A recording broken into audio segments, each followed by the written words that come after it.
Now I can. Hey, I why were you sharing your screen? didn't realize I'm sharing. I don't know. I like automatically. So I don't know. That was weird. All right, I need somebody to bring up the stream and make sure they can hear all of us talking. I can't do it because then it's gonna reverb.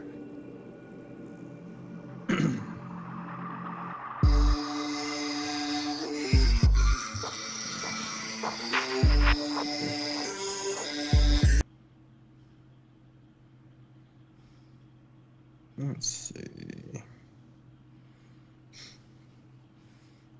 All right, I'm gonna go get a pack of cigarettes. We'll be right back. Jesus Christ.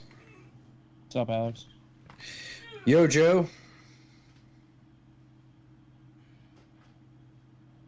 Let's see. One more week, man. Yeah. One more week until I'm doing some trophy cleanup, and I should have that more than ready before the Cowabunga collection comes out. And I'm trying. Are we on stream? Are we on? Hold on. I'm trying to see if we're on the. If you can hear us on the stream. Yeah, I've been looking every day to see if they've released the trophies yet, but there's still nothing. I think I can probably find those for you. I can do it right now though. But Oh, you think I don't they're already out? want. Yeah, I just don't want to know what they are yet. I mean, I'm just curious if they're gonna do like, if it's just like, hey, beat this game for this trophy, or if they're gonna do like, hey, speed run this game, or get through this game without dying or some shit like that. I mean, they're not going to be hard because everything has rewind features. So you're gonna be able to like get them pretty easily if you want to get them easily. If you want the challenge, it'll be there for you. But Hey, I'll tell you this: they could always do, hey, don't use the rewind feature throughout the entire playthrough. yeah, I doubt it though. You never know. I make this accessible for people. Konami is, dude. You would have thought that about the Simpsons arcade game, but hey, there's one trophy in that is hard as balls to get. All right, Yield is fixing the trophies now, so he'll be on in a second. Well, it's not gonna be a second. Well, yes. I was speaking figuratively. Did anybody pull up the stream and make sure they could hear us? I tried to, and I couldn't hear anything. Hold on. Tapped on your. Hold on, I'm on there. Test, test, test. Can you hear me? No, I can't hear anything. Hold on. But it's just loading for me. Oh.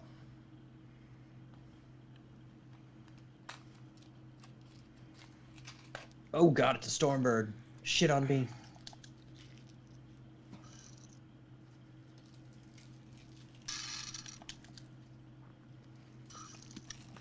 Is it loaded?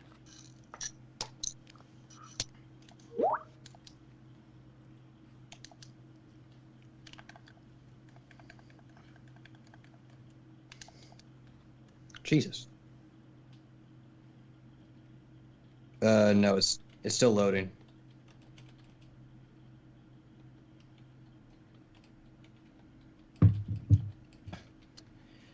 Yes, would like unmuted.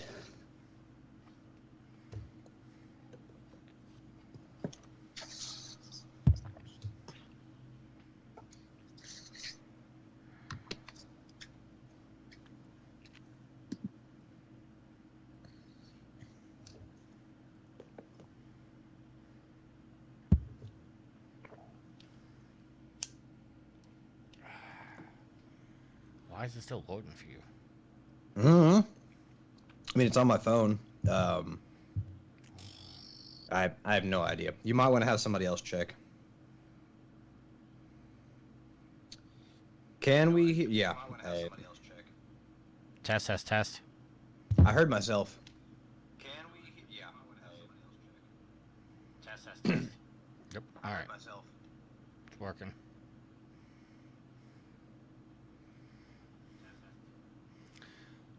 Joe, what are you doing, dude?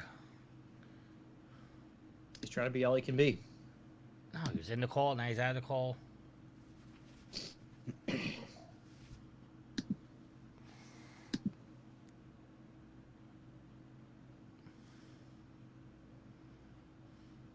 Hey, so I'm gonna do something to introduce Joe. So do you introduce Yield before you introduce me? All right. That's messing up. do that? That's messing up the flow. Can you? Well, then introduce Joe. Lead into Joe before we introduce Yield. Come on. I'm gonna sing into Joe. So. Alright, Joe, what the fuck, dude?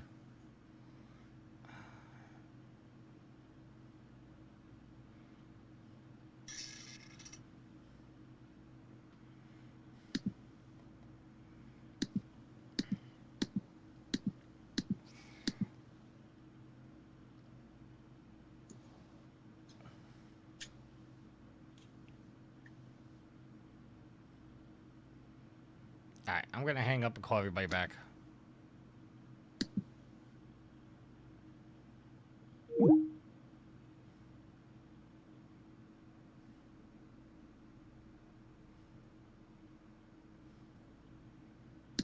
Alright, everybody's gotta leave in order for me to call everybody back.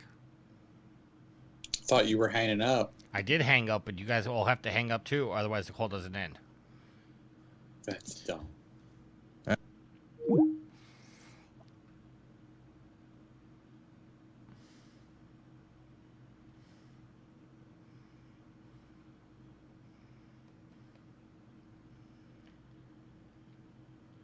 Hell, I'm here. Now it says yield unavailable. Maybe he's.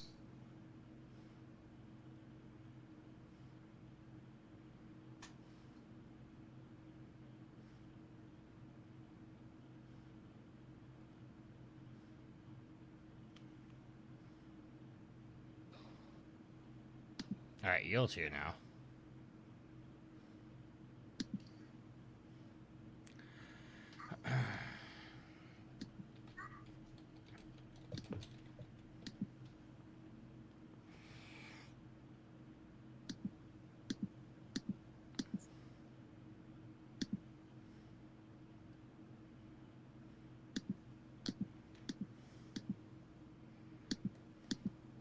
Yields, how's your day going, sir? Oh, I got to work today. Well, that's good. That's wretched. I only did it for the money. Isn't that what we always do? Is it only for the money? Playa? Well, definitely on Sunday they paid me what I was worth. You get double time? Oh yeah, that's the only reason I work on Sunday. It's nice when you hit the old double time.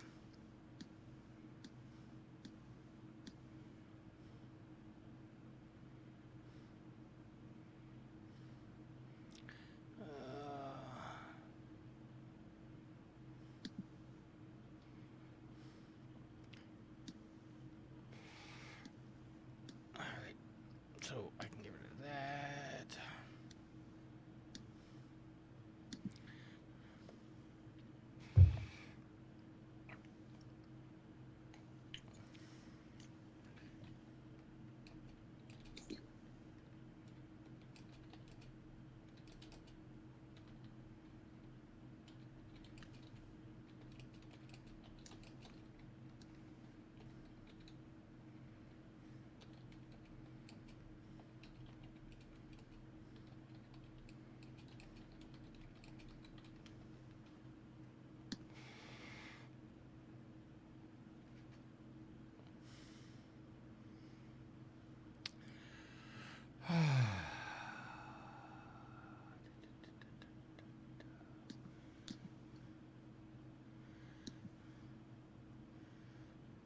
I was kicked out of a Division Facebook group. Oh, For what'd what? you do? How'd you cheat this time? I didn't cheat.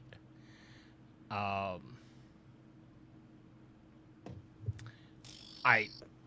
been looking for a good Division overlay for when I stream, and I haven't been able to find one. So there's a group for raids for the Division, and I posted in there, hey, does anybody know of a good overlay I could use, blah blah blah, where I could find. And I got banned because I'm only allowed to post things about a raid, nothing else about the game. I was like, that's fucking stupid. Bleh. Division. Well, people sometimes are stupid.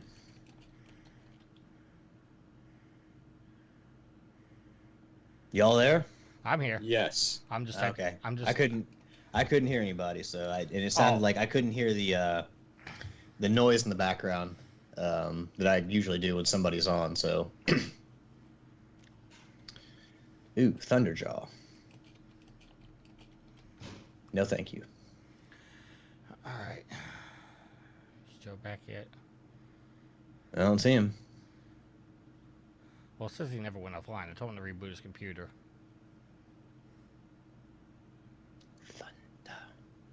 That worked. You rebooted your computer? No. What the hell? What the hell are you doing? Dude, I don't know. It just like booted me from the call, and then when I tried to rejoin it, like wouldn't even let me rejoin, like at all. Sounds like you need to fix your shit. That's what it is. Ouch. All right.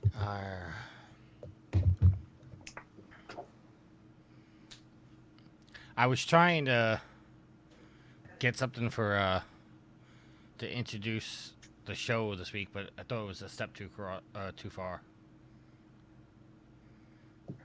if I can bring it up.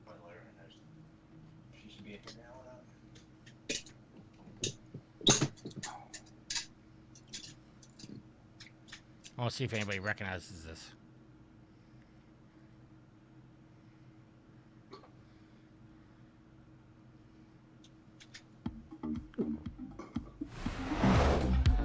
Red Bull gives you wings. Not that.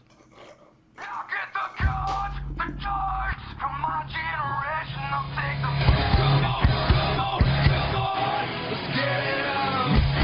the Raw's best entrance theme or beginning theme. Thank No. you. We agree. No. What the fuck? It's got Nickelback in it. No. That's not Nickelback. Oh no, that's who the hell is that? Nickelback did the other one that's really shitty. That did the one that it's like tonight we're coming out tonight. Burn It to the Ground. That one sucks too. Burn It Down Tonight. Yeah, that one sucks No, too. Burned It to the Ground, and that's Sweet Mama D's favorite song. I'm sorry. Sorry, she likes it. I'm sorry she likes Nickelback at all. Terrible parenting. Oh, get the hell out of here. Nickelback is not bad. If But- you're Canadian. But this is absolutely the best Raw theme. cards, the darts from my generation. You mean from the Union Underground across the nation?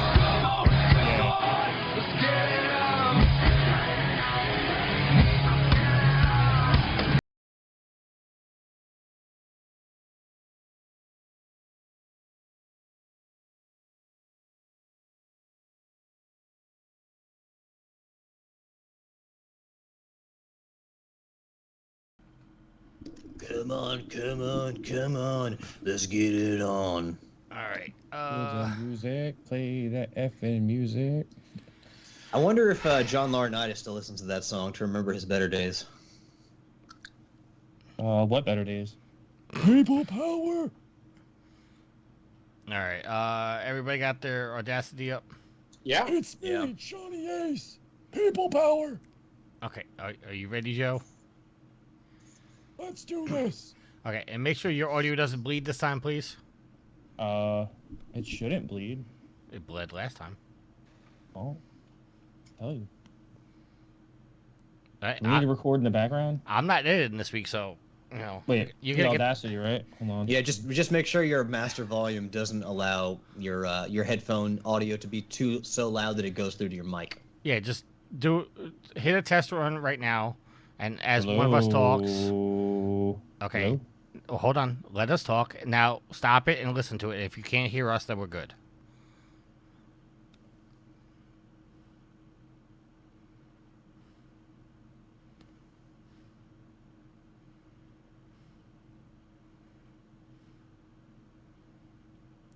As we wait patiently.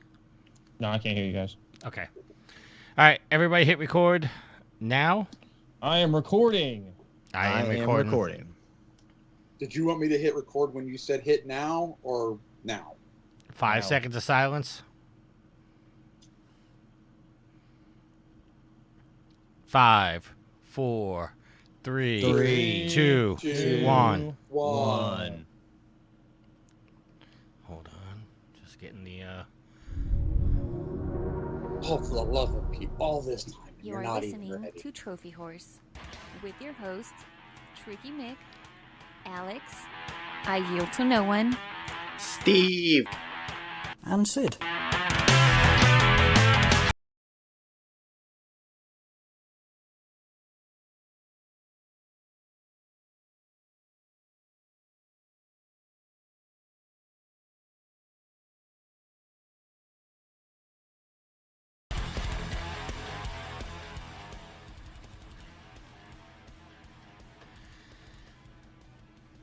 Hello, everybody, and welcome to Trophy Horrors. This is episode 537. I'm your host, Tricky Mick. Alongside with me, he brings the awesome. It's I Yield to No One.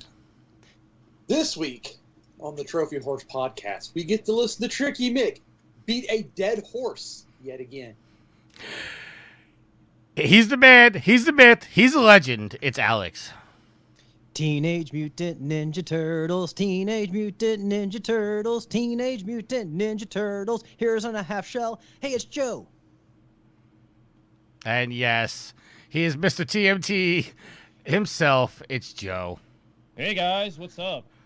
Long time, no listen. No, I listen to the show every week. I really do. So it's the reason why I podcast. So thank you guys. I'm sure you listen every week. I honestly do. I'm saying I'm sure you do. Hey, you listen twice as much as I listen. You're on the show. I guess You really since don't I'm have to here, listen. I guess since I'm here recording, I listen to it more than I have to. I listen to more than 100% since I have to listen when I edit too. Oh, I'm so proud of Yield. He updated his Trophies on PSN profile. That's what you asked us to do. If are you on Twitch at the moment? I am on Twitch at the moment. All right, you got it fixed. It was a software issue last week, and okay, so the Twitchies will be happy. Yes, we are currently live on Twitch. We only have one person. We don't have Rick, which is the first time ever we don't have Rick. But we do have Ender Phoenix, which I believe is Matt G. That's good company to have. I'll tell you that much. All those government names. Maybe he was trying to hide. Maddie's supporting hard. Shout out to Maddie. No, I'm gonna be honest. If you have a name that awesome like Ender Phoenix, you want to be known who you are. You want credit for that name. Sure. What are you don't think so? If I had something better than the name that I created years and years ago, more than a decade ago, I certainly would want everyone to know what my name was. Ticket, Slim Shady. I'm getting a little distracted right now because I'm trying to do new things, which I probably shouldn't be doing. Let's do our updated trophy count. I am level 683, total trophies of 16,772 with 372 platinums. Alex? I am level 460 with a total trophy count of 8,060 and a platinum count of 127 in 126 games. Yield? I am a newly minted level 479 with a trophy count of 8722 and a platinum count of 156. Sid is level 663 with 14,790 trophies and an amazingly 387 platinums. That mofo got 90 platinums in one day. He's putting you to shame, Tricky. He's doing it better than you could do it. He definitely put me to shame. I'm going to have to try to beat that record once January 1st comes along. But, yeah, that mofo got 90 platinums in one day. What, you said your record, I believe, was 64? I think it was 64. That was on Extra Life. And I probably would have had more that day, but I was challenged by Kalai to play the Division for 3 hours. So that took me, that probably cost me about 20, 30 platinums. Nice. Joe, what are you looking at, sir? I am looking at my trophies, and they are, I'm a level 444 with a total trophy count of 9,468 with 29 platinums. All right, so let's get into what we're playing as I'm trying to do some things on the Twitch and the agenda. So I'm going to start with Joe. Joe, what have you been playing, sir? A lot. Games. So I played the Forbidden Fruit yesterday. Corey and I raced on My Name is Mayo 3. I am the two-time defending My Name is Mayo champion now. I've won both races to the platinum. Congratulations to me. Yes, I did it. My Name is Mail 3 is pretty cool. Like, I don't want to spoil it because I know like you and Daryl haven't been able to play it, but it's very different from the first game, and even more different from the second game. I love As the a fact. ri- I as love a- the fact that you said you don't want to spoil My Name is Mayo for me. I mean, because it has a very different second half to the game, which I can't spoil, but it's Yeah. pretty cool. Yeah. Definitely check it out. As Sid did it for a Sophie's Trophy, he said it has a very compelling story to it this time. Oh yeah, it's so compelling. You know, walk Mayo walk. pretty much the compellingness of that story. I also played Monopoly Madness because we got it for free on PlayStation Plus Premium, which is a lot of P's plus PlayStation Premium Plus. It's a lot. But I played that. It's pretty cool. It's Monopoly, but it's got like a twist where you kind of play like this interactive Monopoly game versus like, I wouldn't say Monopoly's a non-interactive game, but it's a lot of just like sitting there and waiting for people to take their turns. This is like Madness, as the title implies. Like you all go at once and you have to suck up like money and energy with your like character. You could be like a dinosaur or like a mutant cat or like other cat. It's pretty cool. You guys should check it out. It's free. So if you have PlayStation Plus Premium. Other than that, I played One Piece Pirate Warriors 3 because I love my Muso games and I'll play them every day. So this one's pretty cool. It's got One Piece characters. I don't know. It's really long compared to most Muso storylines. Kind of like One Piece. You know, like One Piece is like 9,000 episodes. Well, this has like 9,000 levels. So. All right. I'm not done. Oh, I'm sorry. I finished Lego Batman 3. Awesome. I actually like that. Yeah, Yield, it's a really good game. Like, I like this one a lot. I kind of, like, Lego Batman's kind of like where the Lego games started, and I feel like it's where the Lego games kind of like started jettisoning in a different direction towards, like, a more interactive game versus, like, kind of just, like, going from left to right, bashing stuff, collecting studs, and then buying stuff with those studs, and then getting mini kits. Like, this is the game where they really started adding more, like, different power-ups and different things to do, and it's a really cool game. I thought the story was kind of but I mean, I know it kind of leads into like, if I'm not mistaken, isn't the Supervillains one like a sequel to this one? Yeah, Like, Lego just keep- Batman 2 has all the supervillains. Yeah, so I No, enjoyed it. I think you were talking about the new supervillains game, right? Correct. Well, there's one that features a lot of supervillains, but Lego Batman 2 is like in outer space and it features also heroes and villains. That's Lego Batman 3. You're thinking Lego Batman 2 is just a direct sequel to the first one, and it pretty much is just a sequel to the first one. 3 is the one in outer space. That's the Beyond Gotham one. Oh, I'm trying to think because I've got the platinum in the original. Well, I don't think the original Lego Batman had a trophy list, but I definitely it did played. not. It's the only No, one that it did not. Yeah, Lego Batman 3 was the first one to have a first trophy one to have list. trophy list. Correct. Because I went back to play the others, and I was like, I'm not doing this. No trophies. Okay, yeah, then it is Lego Batman 3 that I played. I was like, I want to replay this, but there's no trophies because they have achievements on Xbox. I know that's a dirty word in the show, but they do have achievements for anybody that plays Xbox. You know, correct me if I'm wrong, but didn't the Lego games start with Star Wars? Isn't that the first property that they used? No. For Lego? No, Indiana Jones was. Was It it? was? No, Was it? No, I think it was it's Star Wars. It's Star It Wars was the- 1, It was then the Indiana original Jones. trilogy. Yeah, It went to Indiana Jones. and then it was Batman. Yeah, then I think it was Batman. But Batman, I think, had. If they didn't go to Clone Wars, then it was Batman that had the sequels first. It's close because Indiana Jones 2 came out close to when Batman 2 and when Batman 2 came out. Because Hold those on. were both on original Xbox 360. So Hold on, I'm looking it up right now. Because Look it up. I played most of the original Lego games all on my Wii, I played them all on everything. So and then Pirates of the Caribbean is one of the best ones. yeah. And then Like, I bought Indiana Jones 2 so I could play it on the PlayStation and get trophies for it because I Did you- enjoyed it.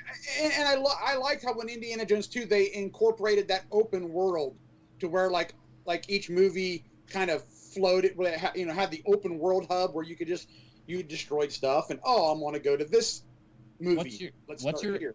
What's your favorite Lego game? All of you guys. Like, I'll go last, but you guys can kind of go first. Ah. I think the Avengers one. It's a good one. I enjoyed Star Wars. I enjoyed the OG one. I haven't played Skywalker Saga yet, so I really can't say that one. But I mean, as a whole, I enjoyed the first one. I'm digging Undercover. Undercover's a great game. I'm about halfway through the story. Story's kind of amp, but I really enjoy the game in itself. All right. I mean, go ahead. I'm Jim. sorry. I looked it up. Now, are we just talking about straight? Hold on, Alex did give me a favorite Lego game. Alex, do you have a favorite Lego game? Have you played any of them? Oh yeah, I've played quite a few of them. I did like Pirates of the Caribbean, but I think that my favorite has to be the original Lego Batman, just because like the Batman villains, like, and the characters, like, it lends itself so well to unlocking all of the Lego versions from them. I mean, it's just, to me, they're far more interesting than the characters from Lego Pirates of the Caribbean. So I think that the original Lego Batman has to be my favorite. All right. Okay. So Tricky. You said what, Avengers? No. As far as the licensed properties, are we talking about just straight like on PlayStation 2, or because there was 3 games? Lego Star Wars was the first game on PlayStation 2. Correct. Okay. What was the first game overall? That's what we're looking for. Yeah, that's what we were looking for. Well, Lego Island is. No. There's a Lego Creator Harry Potter that was released in 2001, but that was for Windows. There was a Creator Harry Potter and the Chamber of Secrets for Windows, and there's a Defenders of the Outer Dimension on Windows. Both those last two were released in 2002, but Lego Star Wars was 2005. Star Wars 2 was 2006. The Complete Saga was 2007. Indiana Jones and Lego Batman was 2008. Lego Rock Band and Lego Indiana Jones 2 was in 2009. Harry Potter Years 1 through 4 was in 10. Lego Star Wars 3 The Clone Wars, Lego Pirates of the Caribbean, and Lego Harry Potter 5 through 7 was in 2011. Lego Batman 2, Lego Lord of the Rings was in 12. Marvel Superheroes 13. In 14, there was Superheroes Universe in Peril, the Lego Movie video game, Lego The Hobbit, Batman 3, and Lego Star Wars Micro Fighters. In 15, there was Jurassic Park and Dimensions. 16 was Marvel's Avengers, The Force Awakens, and the Potter Collection. 17 was Lego Batman movie, Ninjago movie, and Marvel Superheroes 2. 18 was The Incredibles and Supervillains. 19 was Lego Movie 2 and then the Lego Marvel Collection. And then 22 was the Skywalker Saga. Okay, so it was, at least on consoles, it was the Star Wars series franchise that started off. Yeah, it came out for GameCube, PlayStation 2, Xbox, and the Game Boy Advance. I mean, that's only if you're talking about like Lego, like Traveler's Tales games. If you're talking about like Lego games, the first one ever, wasn't it Lego Island? Back in '95, it came out for the Sega Pico. Was Lego Fun to Build? But damn, that was before Lego Island. Wow. Yeah, that was in '95. Lego Island was '97, and that came out. Lego to Windows. Island's such a great game. Such a great game. That's why I was asking: are we talking about straight properties or what? Because there's been other other Lego games. There was one for the 64 and the PlayStation, Lego Racers, Lego Rock Raiders. Both came out in '99. So yeah, it's dating back. But if you're talking about licensed properties, Star Wars was the first one. And there you go. There's the answer. Oh, and by the way, my favorite Lego game is Lego Jurassic World. I liked that one, but I thought that was a little too bloated. Oh, it's definitely bloated. See, I like my Lego games to be compact is the wrong word, but I don't want a whole bunch of filler in my Lego games. I just want, to do the things, give me the bricks in the open world, and let me have fun. That's why I didn't do Batman 3 on the Vita, because there was no open world. I would argue that all of the Lego games are pretty bloated. I mean, we're going for platinums, yeah. Yeah, that's what I would kind of lean towards. Well, I mean, who do you think you're talking to here if you're going for the platinum? I mean, I'm talking to Tricky because doesn't he have a platinum? You have a platinum in every single Lego licensed game? No. How is that not a thing? Because what was it? The second Avengers game, I got stuck on one of the races, and I never went back. I didn't finish Ninjago. I didn't finish the Lego movies, either one of them, and I still haven't gotten the platinum in Skywalker Saga, Because that one's really bloated. Oh my god, is that one bloated. I just gotta do a bunch of open world stuff. Okay, yeah, so Matt G said Lego Island for PC in 97, and then Lego Harry Potter was in 2001. And then he typed something that got censored out. I don't know what he said. Alright, so where are we? Alex, what have you been playing, sir? Been playing some Rocket League, and playing Rocket League competitive is making me realize, and further backing up the fact that EA's full of shit when they talk about nobody wants to play single-player games anymore, because after playing Rocket League for any amount of time, I only want to play single-player games. So my god, that community is wretched. Just people constantly like leaving competitive matches, which leaves you at a disadvantage, because in casual, if somebody gets disconnected or leaves, they try to replace that person with a computer or another player. In competitive, they don't get replaced. So a lot of times you'll be like 3-on-2 and stuff like that. And also, like, there was another day where I was playing with people, and one of the guys didn't like how other people were playing defense on my team. And if anyone who has played with me will tell you, I always play defense. Like, I will play defense more often than I will play offense because I want to protect the goal. And this dude didn't like how people were rotating, so he basically just drove around the arena so he wouldn't get kicked for being idle, and it wouldn't get like a 5-minute ban from playing the game. So he basically just drove around, didn't help his team. We lost by 1 goal because this person couldn't be bothered to help. So Rocket League Online, I think that I really need to take a break from Rocket League. Like, the rewards in the season kind of drew me back in, but every season I think I'm like, okay, this is the time I'm going to take from break from Rocket League, because I just can't stand that community. I cannot stand. I've started blocking people in mass. Like, if you write shitty comments or you have a racist name, or that was going to happen anyway, in the far before. But if you make fun of anybody, immediate block, get out of here. I'm done with you. You're not playing. You're idle. Blocked. Get out of here. So I started blocking a ton of people in that game. But to regain my sanity, I've been playing some single-player games, and mostly Horizon. So I went back and got my 100% back in Horizon Forbidden West. I went and got all the new Game Plus items for all the legendary weapons, all the legendary face paints, and then the dyes for the clothes, which, if you haven't played Forbidden West and the champion tokens, you need 125 champions tokens to get all the new Game Plus items, which takes a long time. For most people, I'd say it's probably not worth it, but for someone like me, who I love Forbidden West, it's probably one of my favorite games. You see a game, like for me and Joe, you see a game like Shredder's Revenge and Cowabunga Collection, you're like, I'm going to get all those trophies, I'm going to do it.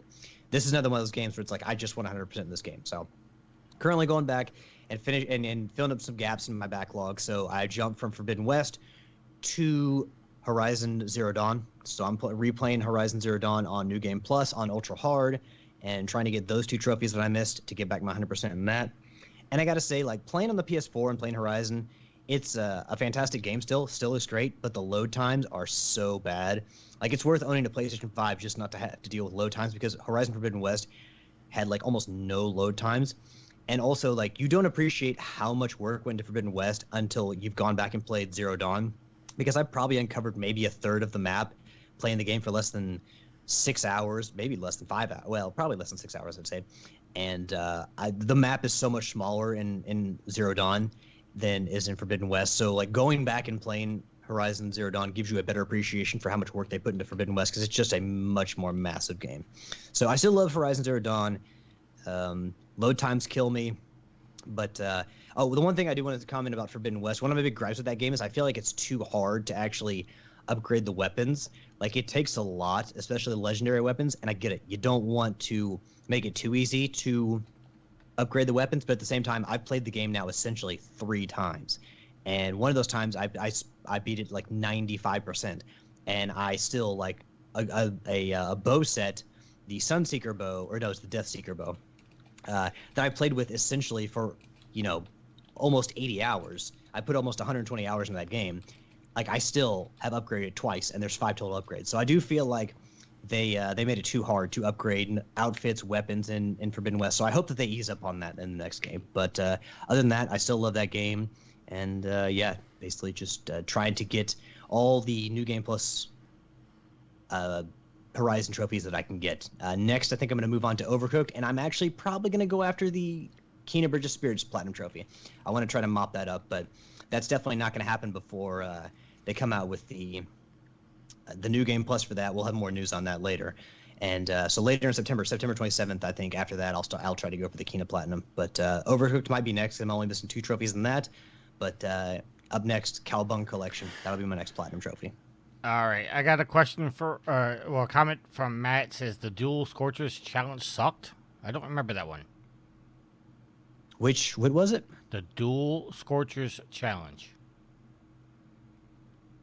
The Scorchers, they're in Forbidden West. I can't remember exactly. I don't remember that challenge. I don't remember that challenge. I went through the game. My first time on Ultra Hard was basically just the story missions, and there was nothing like that in there. But I even on my second playthrough, where I did pretty much everything to get Champions tokens, I still don't remember that. If you are gonna try to get all the New Game Plus weapons, get that bronze trophy, focus on the cauldrons and the rebel camps, because those each get you 3 Champions tokens, whereas most other things get you 2. And skip the errands. The errands get you 1 token each. So focus more on like the story missions, the main character side missions, and then the cauldrons and the rebel camps. Also, the tall necks will get you 2. So focus on all that. But yeah, I don't remember. The Scorchers were tough. They were really rough, and they can kill you pretty quickly on Ultra Hard. But I don't remember the 2 Scorcher challenge. All right. I do have a question for you, Alex, in a minute. But Yield, I'm going to go to you first. What have you been playing? Play some Rocket League. A little bit of World of Warship Legends. Rayman Legends. Working on my awesome level.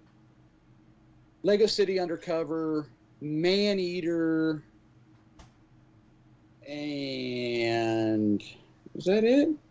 Is that? May have been. Oh, and some Deep Rock Galactic. That's it. All right, and let me bring back up my PSN for a while because I've been playing some Fall Guys. Apparently, this is the 3rd time I'm getting trophies in that game. I didn't realize that. So, actually, it's probably because I'm playing the PS5 version of it. But I've been playing a little bit of Fall Guys. I was watching a little bit of Tim the Tatman play it and kind of got me interested in playing it again. Because we got Uno and Wheel of Fortune free for Plus, I've been playing that. Tried a little Multiverses. Doesn't seem like a little bad game. I mean, it's not something I'm going to play a lot, but it definitely very Smash Brothers-like. Got to unlock the characters, which the only character I have access to right now is Wonder Woman, which I don't understand why you don't release like more than 1 character at the start. But you got to play a little bit, and you'll unlock things. And a little Alan Wake. I played that. No, I didn't play that this week. I played that last week.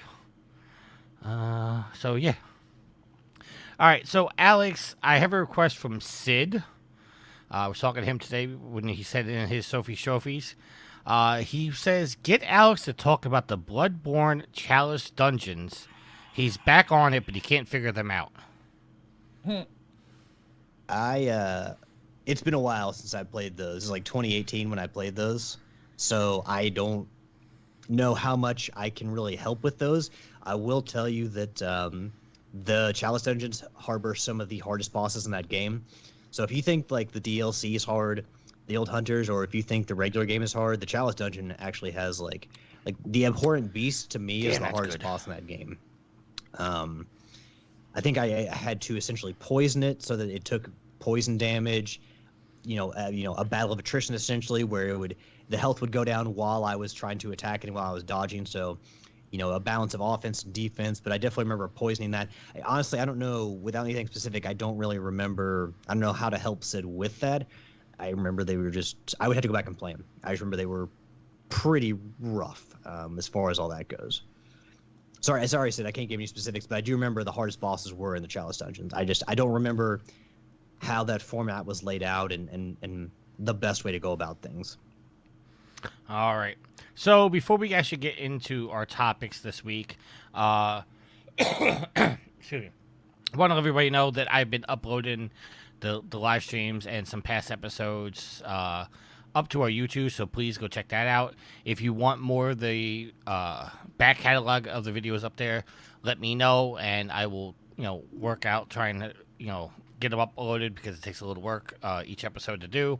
But if you want to listen to us on YouTube, you do have the opportunity to do that when the MP3 goes live to the podcast services. It's also uploading to YouTube, so be sure to check that out. And what was the other thing I wanted to say? I don't remember. Oh, I'll remember. All right, so let's get into our news stories. Trying a new thing on the Facebook, the Twitch stream, as we bring up logos, which is now not coming up. There it goes. The first one is Sony is working on a Days Gone movie. This is coming from Logan Plant over at IGN. The parade of PlayStation movie and series adaptations continues as we're now learning Sony is working on a Days Gone movie. As reported by Deadline, Sony PlayStation Productions is apparently developing the film with an adaptation from X-Men First Class story developer Sheldon Turner. The movie will be produced by Vendetta Productions and PlayStation Productions. Which I want to talk about this, not because they're making another video game movie, but I don't get how the hell we're getting a movie. Like, they feel like this is good enough to make a movie, but we're not good enough to get a second game. And that's where I want this conversation to go. So, Yield, I'm going to start with you. How the hell are they making a movie, but they're not making a second game? Because that's what Sony's is got a high on or a hard on for right now. It's video game movies. They're going to saturate the market, in my opinion, to where, or it feels like they're going to saturate the market to where it's not going to make it special. So if you didn't have already did Uncharted and you've already got The Last of Us in the works, I might be excited for it, but I'm not really, as in the sense of how can you do this movie and not do a sequel? If the movie does good, it almost warrants a sequel. In that aspect of the game itself warranted its own sequel. I don't know what Sony's issue is, but yeah, I shake my head at that too. I don't understand how you're going to make a movie on the first game, but denied the sequel. All right, Alice, we'll go to you. Your thoughts?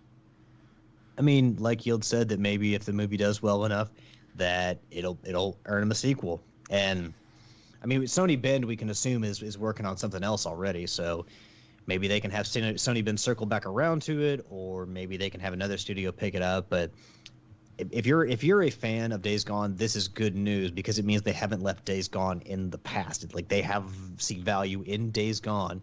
So again, you weren't going to get a sequel without this. If it does well enough, then you will likely get a sequel. So this can mean, to me, only good things for fans of Days Gone, unless it tanks. But again, this is potentially your only shot at a sequel. All right, Joe? I don't know what to say here. It's like, honestly, like, the game didn't sell well, and I get that. But did it come out like the same day as Mortal Kombat 11 did? So I feel like, already there, you weren't going to sell well. And the game took forever to come out, and it had a bloated production cost, so you know what? Like, maybe a movie is the route they need to go, but, like, are you really going to pay $20 to see this in a movie theater? People wouldn't pay $20 to buy it on a store shelf. Dude, it was free for PlayStation Plus, and I didn't even play it. See, it's a good game. I mean, I'm not shitting on the game. I don't have any desire to play a game that I foresee as like The Last of Us. It's okay. It's coming to Tubi in March of 2023. Days Gone the movie. There you go. Mortal Kombat 11 came out 4 days before Days Gone. I know they both came out almost the same time because I got them both for that year for my birthday. They both came out in April. So. Yep. All right. Yeah, like I've already made my comments. Latin Legacy in the Twitch chat says film is their most profitable division at the moment. That is definitely a call from the higher ups. That's not possible though. You make more money hand over fist on video games than you do on film. It actually makes more money. It's the only industry that rivals the film industry is the gaming industry right now. It's the only thing that makes almost as much as they do. All right. And Alex, you used to watch Outlander, right? Well, Ashley watched Outlander. I didn't. Oh, okay. Outlander's a good show.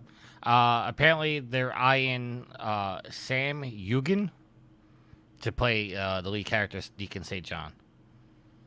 He was also in The Spy Who Dumped Me, Bloodshot, and the upcoming Everest movie. So, I just don't understand how they're making a movie without, greenlight the sequel.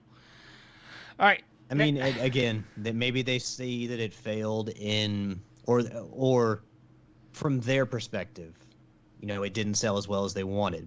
Well, so maybe they say that it's a different medium they need to push this story on. The game's faults in two ways was it initially did not live up to the hype because the game in itself was kind of a slow burn. It was good though. It was still good. The first 3 hours into it, I'm like, man, what? This game was so hyped. I'm just not feeling it. And then all of a sudden, you get about a quarter into it, and you're like, wow, this is really good. But Sony overhyped the holy hell out of this game. But did they yield? Because I feel like this game is marketed towards. They did, Joe. Because I went to PAX and a quarter of the floor was a Days Gone booth. Because it's a great fucking game, and the problem is it got delayed so long, and pushed back numerous times that people are like, "Fuck this game," because it took way too long to come out, and there was way too much hype around it. And when games get delayed too much and there's too much hype, people are gonna hate on it just because the hype train passed them by. And I really think the game is way better. I can't disagree with that. What happened? No, I can't disagree with that. But it's crazy. It's like Sony can make another copy of The Last of Us. Yeah, we're gonna go there. It can make a Last of Us we're definitely going there. Remastered edition, but it can't make a sequel to a game that's unique. It's like The Last of Us. Is it unique? How many post-apocalyptic zombie games? And I know that's generalizing, but how many of those do you want from your own first-party studio within a certain time limit? Because again, you have The Last of Us. Why do you need Days Gone? It's essentially within the same bounds. I've said that again and again that Sony sees these games as too close. Listen, I've gotten the Platinum Days Gone. I've played The Last of Us 2. I think there's enough differences to separate the games apart. Definitely. I feel like one is a cinematic masterpiece and the other one's a video game. Matt G in the Twitch chat says... No comment? says, GameStop debuted their Love or Return It program when Days Gone got released. I don't remember that. Oh, I remember that. I remember that. That was where you could play a game for a week, up to a week. Maybe it was only a few days. And if you didn't love it, you could give it back and you'd get your money back. The entire 60? Yeah. Yes. Yep. I don't remember that happening. So people were, as you would well imagine, people quickly took advantage of that because they would get the game, they would burn through it, platinum it or whatever, and then be like, "Here, I didn't like it." "Quote unquote," didn't like it. Didn't like it, and then get their money back. That program didn't last long. No, it's okay, Yield, because PlayStation Plus Premium does that now with the trials. I got almost 80% of the trophies in MLB The Show 22 doing the trial. All right, I just looked it up. Apparently, the Guaranteed to Love It program, it started in 2019, and customers had 48 hours to return a new game. If they didn't like it, they could receive a full refund in the form of trade-in credit. So you didn't get your money back. They kept your money. You just didn't have to keep the game. I mean, essentially, you could just keep using that credit over and over again with that system, though. That's why it was super flawed. Well, yeah, but I think it only applied to new games. Yeah, it was only a new game, so how many new games are going to come out in a week? And you only had 48 hours to return it. No. Once the store credit got funded to your account, you had the store credit forever, though. And you could just keep reusing it on a new game every time. That's what Joe's saying. It's broken. Here's another game I'm semi-interested in. Yeah, I want that game. Burn through it in less than 48 hours and be like, yeah, I didn't like it. And then you play another game for free. And then just keep using that same $60 over and over again. It's like the used game trick for $55. You could buy a game for $55 until GameStop changed their used game policy. You could be like, all right, I'll take this used game. I think you had 7 days to return it. I abused that. I remember when you taught me, Tricky, that you could get the whole Last of Us, or not Last of Us, what was it, Walking Dead game for basically nothing, because it was all on the disc. So all you had to do was, or it was all on the disc, but you had to download it to your console, so it saved your console, and you could just return the disc. I was like, oh damn, Yeah, look at that. Yeah, they basically you put it in the disc and it gave you you had to play the first episode, and then it gave you episodes 2, 3, 4, and 5 as digital downloads, and they stayed on your system. So when you returned the disc, you couldn't play episode 1 anymore, but you could play 2, 3, 4, and 5, and that happened with every Telltale game. That's crazy. That's like a broken system. All right, so we're gonna move on here. Let's make sure this is working, and it worked. Kenya Birds of Spirits is getting a big update and a Steam version. This is coming from IGN and is written by Joe Screbbles. IGN can exclusively reveal that the game will receive a free anniversary update on September 27th, which includes New Game Plus, Charmstones, Spirit Guide Trials, outfits, accessibility features, and on the same day, the game will get a Steam release, having the previously been an Epic Store PC exclusive. The anniversary update, like I said, is going to give you New Game Plus, which will allow players who have completed the game to restart this journey with all the previously unlocked abilities, upgrades, outfits, etc., and take on redesigned and more challenging combat encounters. Charmstones are individually equipable. These unique collectibles each provide a different adjustment to the stats and abilities. New game mode called the Spirit Guide Trials, challenging players' skills with a variety of replayable challenges across 3 different categories: an obstacle course, wave defenses, and boss reflex. Completing the Spirit Guide Trials unlocks outfits, each one inspired by one of the characters she meets along her journey. Succeeding at the bonus objectives within each trial can unlock color variations of each outfit, as well as some unique charmstones, and an exclusive outfit for deluxe edition owners. How comes you're skipping Kenna? Because me and Alex disagree on how to say the word. Okay. I say Kenya. It's Kina. They said it in the game. Kina. They said Kina. Sorry. Yeah. Kina. I still knew I said it wrong. See, and that's exactly why I skipped over her name. Because you said Kenya. Because I pronounce it. I pronounce it.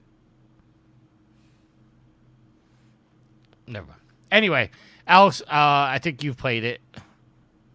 Yeah, I've beaten it. I just haven't done the master difficulty run through yet, and I wonder because before you couldn't do New Game Plus for that trophy, you had to do essentially just start all over again with no upgrades. I wonder what for the hardest difficulty.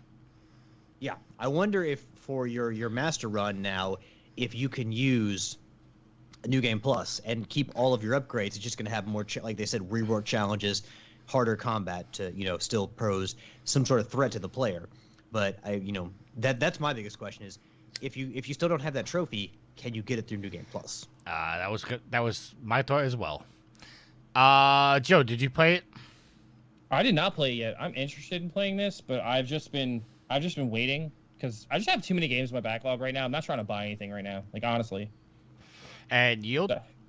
I'm still waiting for it to drop down to like $20. It's in my I'm going to play it list because I've watched it.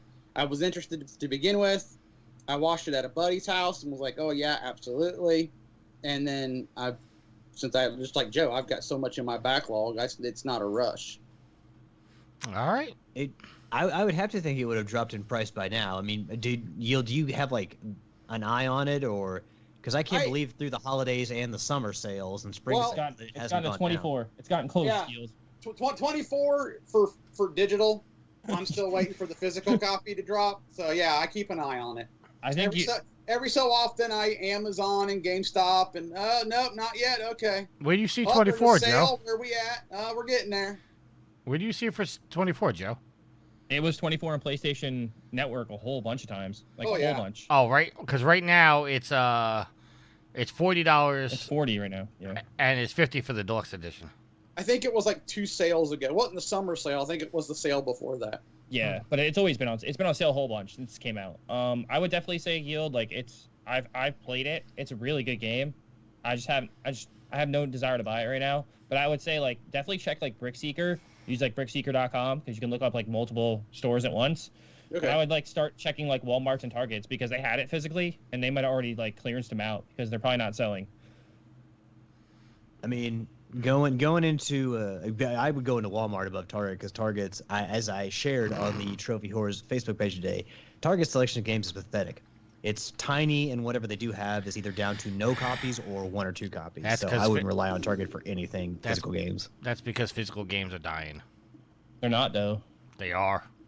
I mean, there may still be a market, but it's going to go to like Amazon or Walmart or indie stores. Like GameStop's in trouble. Like they've been in financial trouble for a while now. GameStop's in trouble. We need the mom and pop video game stores to have their resurgence.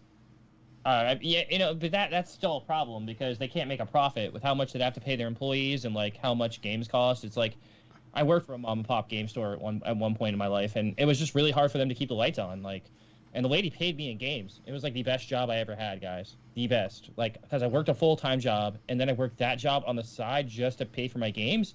Because no matter how much I worked a week, she gave me 3 brand new games every other week. So like I was probably getting screwed, but like 3 brand new games to me for working like 2 or 3 days for her, and I got to work with one of my best friends. Like it was easy money, well, easy games really, but yeah. Well, look at it this way. Like today we went to there. Every year we go to the Louisville Arcade Expo, and one of the booths there is called Cardinal Gaming, and they have a game shop in town where they sell old memorabilia, plushes, tabletop games. They also sell retro games, retro consoles, all that kind of stuff. And they actually recently opened up a location in Middletown near where we live, and we went in there today, and they've got a nice selection of stuff. Like, but it's video games. Like they've got some newer stuff, but mostly it's older consoles and like retro video games. So even like small indie stores, a lot of the stuff is going to be like classic memorabilia. It's not necessarily going to be all the new games. So, I mean, as we go on and on, the best place to shop is still going to be the digital storefront because they're going to have almost everything. And if you're in Louisville or anywhere near Louisville, go check out Cardinal Gaming because, like I said, they got a pretty good inventory. They got a lot of good stuff to buy. But I mean, they want to sell you that like $9,000 Mario copy that's got like a grade 10 copy. They had Earthbound and they had Chrono Trigger. So I mean, they over Earthbound was over $300, and yeah, for the NES copy. But I mean, they got some cool stuff in there. But if you go into one of those shops, I want retro stuff. I don't want PS4, PS5 games. It's not what I'm looking for. I don't want Switch games. So yeah, your best bet at this point is Amazon to Walmart because again, Target's just got a piss poor selection, and it was this way like with movie or music and then movies. As we go on, like it hits every multimedia. So it's just that time where people realize that stuff like that just doesn't sell at Target anymore, and the aisles have dried up, and there's not a great selection. Yield, you could say it on the show. You don't have to type it in the chat. Well, no, they were talking, so I was just letting Joe know where I found it at. Yeah.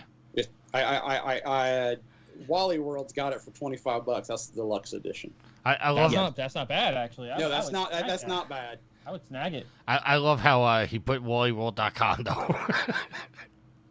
Oh, also, and I think there was some question because at the beginning there was a glitch that allowed you to get the platinum trophy much easier to where you didn't have to play through the master difficulty to get the platinum trophy. Yeah. You could just kind of warp to the end and get the trophy. They patched that, I heard. Well, they patched it, but also the physical copy comes with the most up-to-date firmware, so you can't go back. So that was the question. If you buy the physical copy, can you get, do you have to upgrade it, or can you just get it, out of the box and still use that glitch? You can't. It's upgraded to the most recent firmware. So the physical copy, even on the physical copy, you're gonna have to play through the actually master difficulty. Yep. All right, moving on to our next story. Avalanche Studios apparently was making a open world Iron Man game. This is coming from IGN, written by Logan Plant. In an interview with MinMax, Avalanche Studios co-founder Christopher Sundberg said the game was in development for a couple years before it was ultimately canceled around 2012. It would have been an open world game where Sundberg said you'd be able to take off and just fly anywhere. Sundberg also mentioned the ability to punch enemies through walls with Iron Man's repulsor gloves. So, question, gentlemen. I know you guys are not big on the superhero games, and I know little open world games tend to annoy us a little bit. Would you guys have played an Iron Man open world game? Alice, we'll start with you. Possibly. I mean, if it was fun. I mean, you have like Hulk Ultimate Destruction on the PS2, which is a super fun superhero game, and one that I've seen people say should be remastered, so that you could play them on newer consoles, which would be pretty awesome. You know, a city that you could destroy most of it playing as Hulk would be really awesome. And you know, even though I'm not like a huge Iron Man fan, like Robert Downey Jr. made that character a lot more entertaining and a lot more enjoyable. I think that a video game, yeah, sure, like Spider-Man. People love Spider-Man. I think that an Iron Man game could be even more fun to play just because of how, like, you're not using webs to swing around. You know, you could fly around and, like I said, punching people through walls. Like, I think that could be more fun than a Spider-Man game. The only problem with Iron Man is the villains, they're not as well known. Like, they have a few well-known villains in Iron Man, but you know, in Spider-Man, you have like Venom and Carnage and Doc Ock and Mysterio and Rhino, and then in Iron Man, you have like Whiplash and Obadiah Stane. Like, who really cares about those villains? Let's be real. Like in movies, like they can be fine, but like overall, like, oh boy, I'm fighting Whiplash now. Great, who cares? All right, Yield. Well, being made by Avalanche, you know that the destruction is going to be off the chain Insane. because of Just Cause. But ultimately, I would have to see some gameplay of it before I'm like 100% sold. You have my interest peaked with Avalanche behind it, but that's about it. Well, you know, I'd have to see something to really get sold on it. Well, there is a video of the gameplay. If you go to MinMax, they do have a video of it playing. You know, it's a little old, but it's there.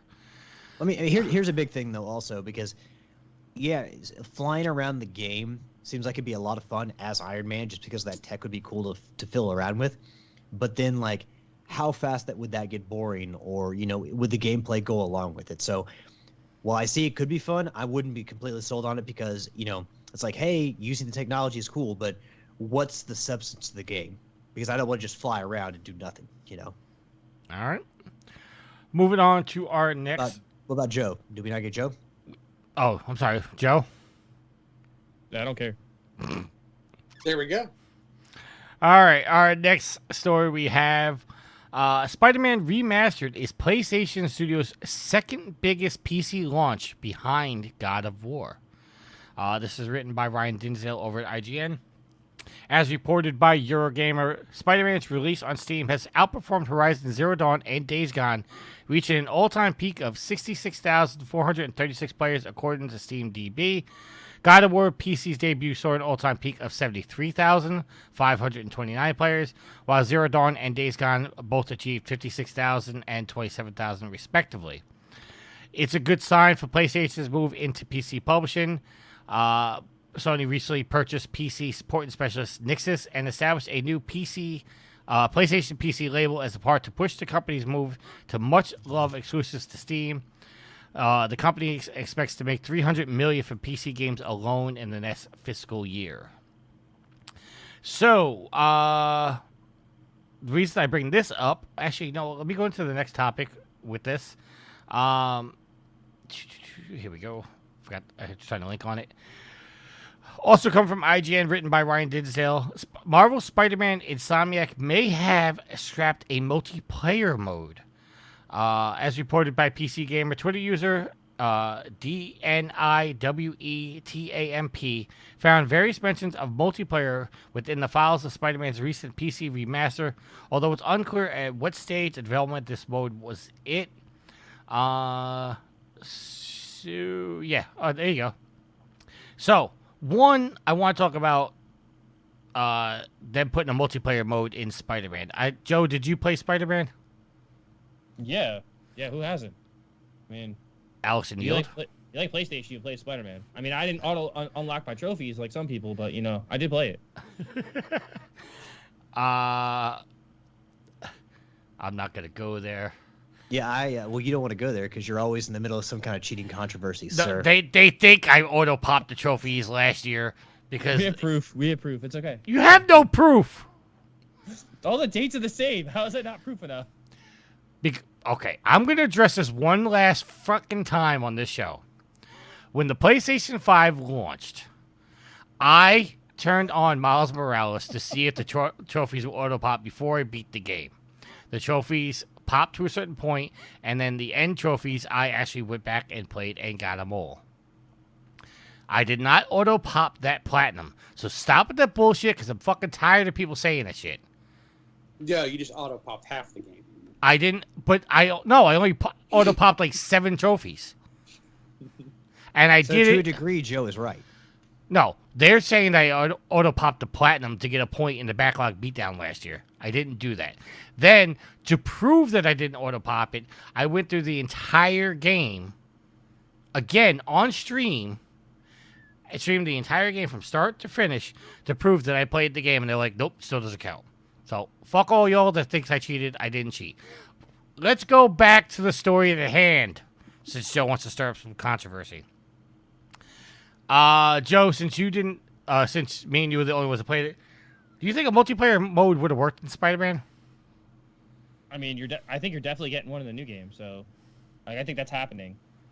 Like, I think Spider-Man 2 is gonna have a multiplayer component. Like, why would they put Miles Morales and Peter in this game if it's not gonna be multiplayer? I mean, I would love to jump back between the two, like, kind of, if they had like a similar function of switching characters that like Grand Theft Auto 5 had. I think that would kind of work for this, but I'm kind of thinking this is going to be a multiplayer game in some aspect. Co-op, Peter and Miles. Well, here's why I say you're wrong. Because Marvel Spider-Man, the first game, had you play as Peter, but there was also sections you played as Miles and you also played as Mary Jane. So, I think there might be a co-op mode, but as far as multiplayer, no. I don't think there's going to be a multiplayer. I think you're going to play as both characters at separate times just through the story.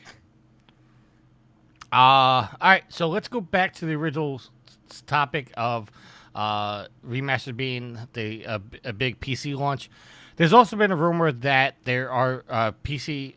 you know what? I'm actually going to go into that topic in our topic of the week. So we're going to put a pin on that now. Let's go to the next story. Astro's Playroom developer is working on its biggest game ever. Coming from IGN and written by Ryan Dinsdale. Speaking of GI Biz, Team Asobi's creative and studio director Nicholas Duche said the developer isn't being limited by time or money in the creation of its new project, which will be the first since PlayStation 5's launch, Astro's Playroom, which was released in 2020. Unlike the free-to-play Astro's Playroom, however, this new game will be a full commercial title and our biggest to date, he said. We're not giving ourselves any limits. If good people want to join Team Asobi, then we will be willing to talk to them. There's always stuff to do. There's always new projects to begin, and we are not limited by money or time. If we could double the studio just like that, we'd find work for everybody. He also explained that around 10% of the team is always testing new technologies to use in upcoming games, and commented that the PlayStation 5's DualSense controller has been a, quote, special weapon, end quote, for the development team. So I think all of us played Astro's Playroom. We all are fans of it. Some of us, unrightfully, were calling it a glorified demo. But What it is. they do good work. I've played a couple of the Astro games. I think they do fantastic work with it. I hope they're making another Astro game. But Joe, we'll go to you first. Do you want to see them do something other than Astro, or do you want to see them make another Astro game? I mean, I want another Astros game, but I really want to see what they can do. Like, I want to see what, like, take like the handcuffs off this team and let them, like, put a property with them, like a license, or give them an old, like, dead Sony property and, like, have them revive it. Like, I would love to see them do something with, like, Siphon Filter, or, like, something with, I don't know, pick another Sony IP. Anything that's dead, really. But I would like to see them do something else, because I feel like they have so much potential there, and you could just see it with what they put together with Astro's Playroom, like, what they're capable of doing in a video game. And I kind of want to see that what they can do if they, quote-unquote, have the restrictor plates taken off of them. All right, Yield? I agree with Joe. I mean, let's see what they can do on their own. I mean, they have been the only ones, at least with the games that I have played with the 5, which has only been a few. They have been the only ones to utilize all the tech in the DualSense. And we've talked about this, that, not very many developers used the touchpad very wisely. And no, not everyone is using all the aspects of the DualSense. And, these guys did. So let them hit us with a new IP. I mean, I'm not going to totally frown on another Astro game, but at the same time, let's, if money and time is no limit, as they're saying, then yeah, take off the restrictor plate. Let's run this baby wide open. All right, Alex. Yeah, I mean, I think that this being kind of the flagship Sony studio in Japan, after they closed down Sony Japan, there's going to be big expectations from this team, especially since people have seen what they can do and seems like a very capable team. I don't really like Joe's suggestion. I mean, I want to see like new Sly Cooper and new Twisted Metal and all these new things, and I want a new Siphon Filter for the fans who love Siphon Filter. But I think that if it's not Astro, like, give them a chance to create something new, or allow them to further something that they created with Astro, like take Astro further. I don't want them to just be given, like, shackled to another Sony property. So give them a chance to stretch the legs and show what they can do. And, maybe they go on a hiring spree, like they do, like a new IP, and then maybe there's a smaller team working on something from Astro. Because I feel like Astro is kind of like where they want to go with their mascot. Sackboy didn't necessarily work out. They're still going to do Little Big Planet stuff, but I think that Astro is more where they're looking to have a new age mascot. So they need to have something from Astro, here and there. But I will play another Astros game. I will play a new IP. Just let them, play in the sandbox they created, or like their own sandbox. Don't make them do, play with a toy borrowed from somebody else, essentially. All right. So our last story before we head into our questions, coming from Ryan Zinzel over at IGN. The first ever Disney and Marvel's games showcase coming in September. The digital showcase will debut during the D23 Expo on September 9th, and has already promised further updates on Marvel's Midnight Suns, Amy Hennon's Marvel's Ensemble game from Skydance New Media, Lego Star Wars Skywalker Saga, and Disney Dreamlight Valley. Marvel Games, Lucasfilms, and 20th Century Games will all be present to some degree during the showcase, bringing, quote, reveals, announcements, and trailers for new and upcoming games, according to Disney. The Disney and Marvel showcase will be streamed simultaneously online, meaning even those that are not at the D23 Expo can watch along. It will be available on the Expo's YouTube and social media channels alongside Disney and Marvel's main channels at 4 p.m. Eastern and 9 p.m. in the UK. Given that this is the inaugural game showcase from Disney and Marvel, it's unclear exactly what caliber of announcements will be made during the event, but there will be plenty of Marvel and Star Wars games in development to choose from. So, Yield, will go to you first. Are you excited about this? Not really. When I believe Nitro dropped this in the Facebook group last week or something, and I watched the trailer because I'm like, okay, well, what are we teasing at?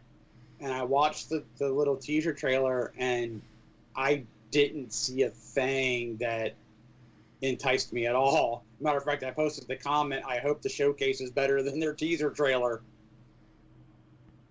All right. Joe? Where do I begin? At the top. I mean, honestly, like, who cares? Okay. Like, I have no words for this. Like, none. All right. None. Alex? It's hard to really know. Like, there's a lot of exciting properties tied up in Disney. I mean, we already mentioned them. It's pretty much Marvel and Star Wars. Yeah. But I mean, like, there's already the disappointment of Knights of the Old Republic being the remake of that being on hold permanently, us not even knowing if it's ever going to come out. And yeah, there's other exciting Star Wars things that are going to come out, but like that's the Star Wars thing I wanted to play. So Stop making Star Wars stuff. well, we're getting a critical mass here. I agree. Like as far as That's how I TV feel, though. as far as TV shows and video games, like it's getting to a point where like Marvel and Star Wars, I'm like, I'll pick and choose what I watch, but I'm not watching all of it because there's just too much. She-Hulk's ass. I'm gonna say it. I'm not gonna What? lie. She-Hulk is terrible. It's terrible. It's a Oh, terrible get show. the hell out of here with that nonsense. Terrible. Listen, you got the It's like worst Harvey hot. Birdman, like me. You got the normal. worst hot takes in the world. Stop. All right, from Star Wars, coming from the article, it says on the Star Wars. What? What?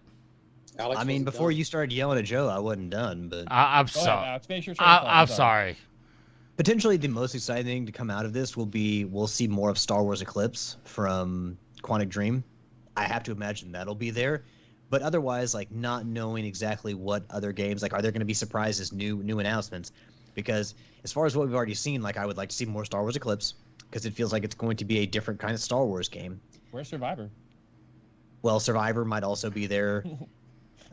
Where is it though? It's I been, want to know what that Amy Hennig Star Wars game she was working on because I didn't know nothing about this Marvel game that she's working on that they're pimping out more than the Star Wars game she's working on. Okay, Joe had a hot take, and here's a hot take from me. Oh, here we go.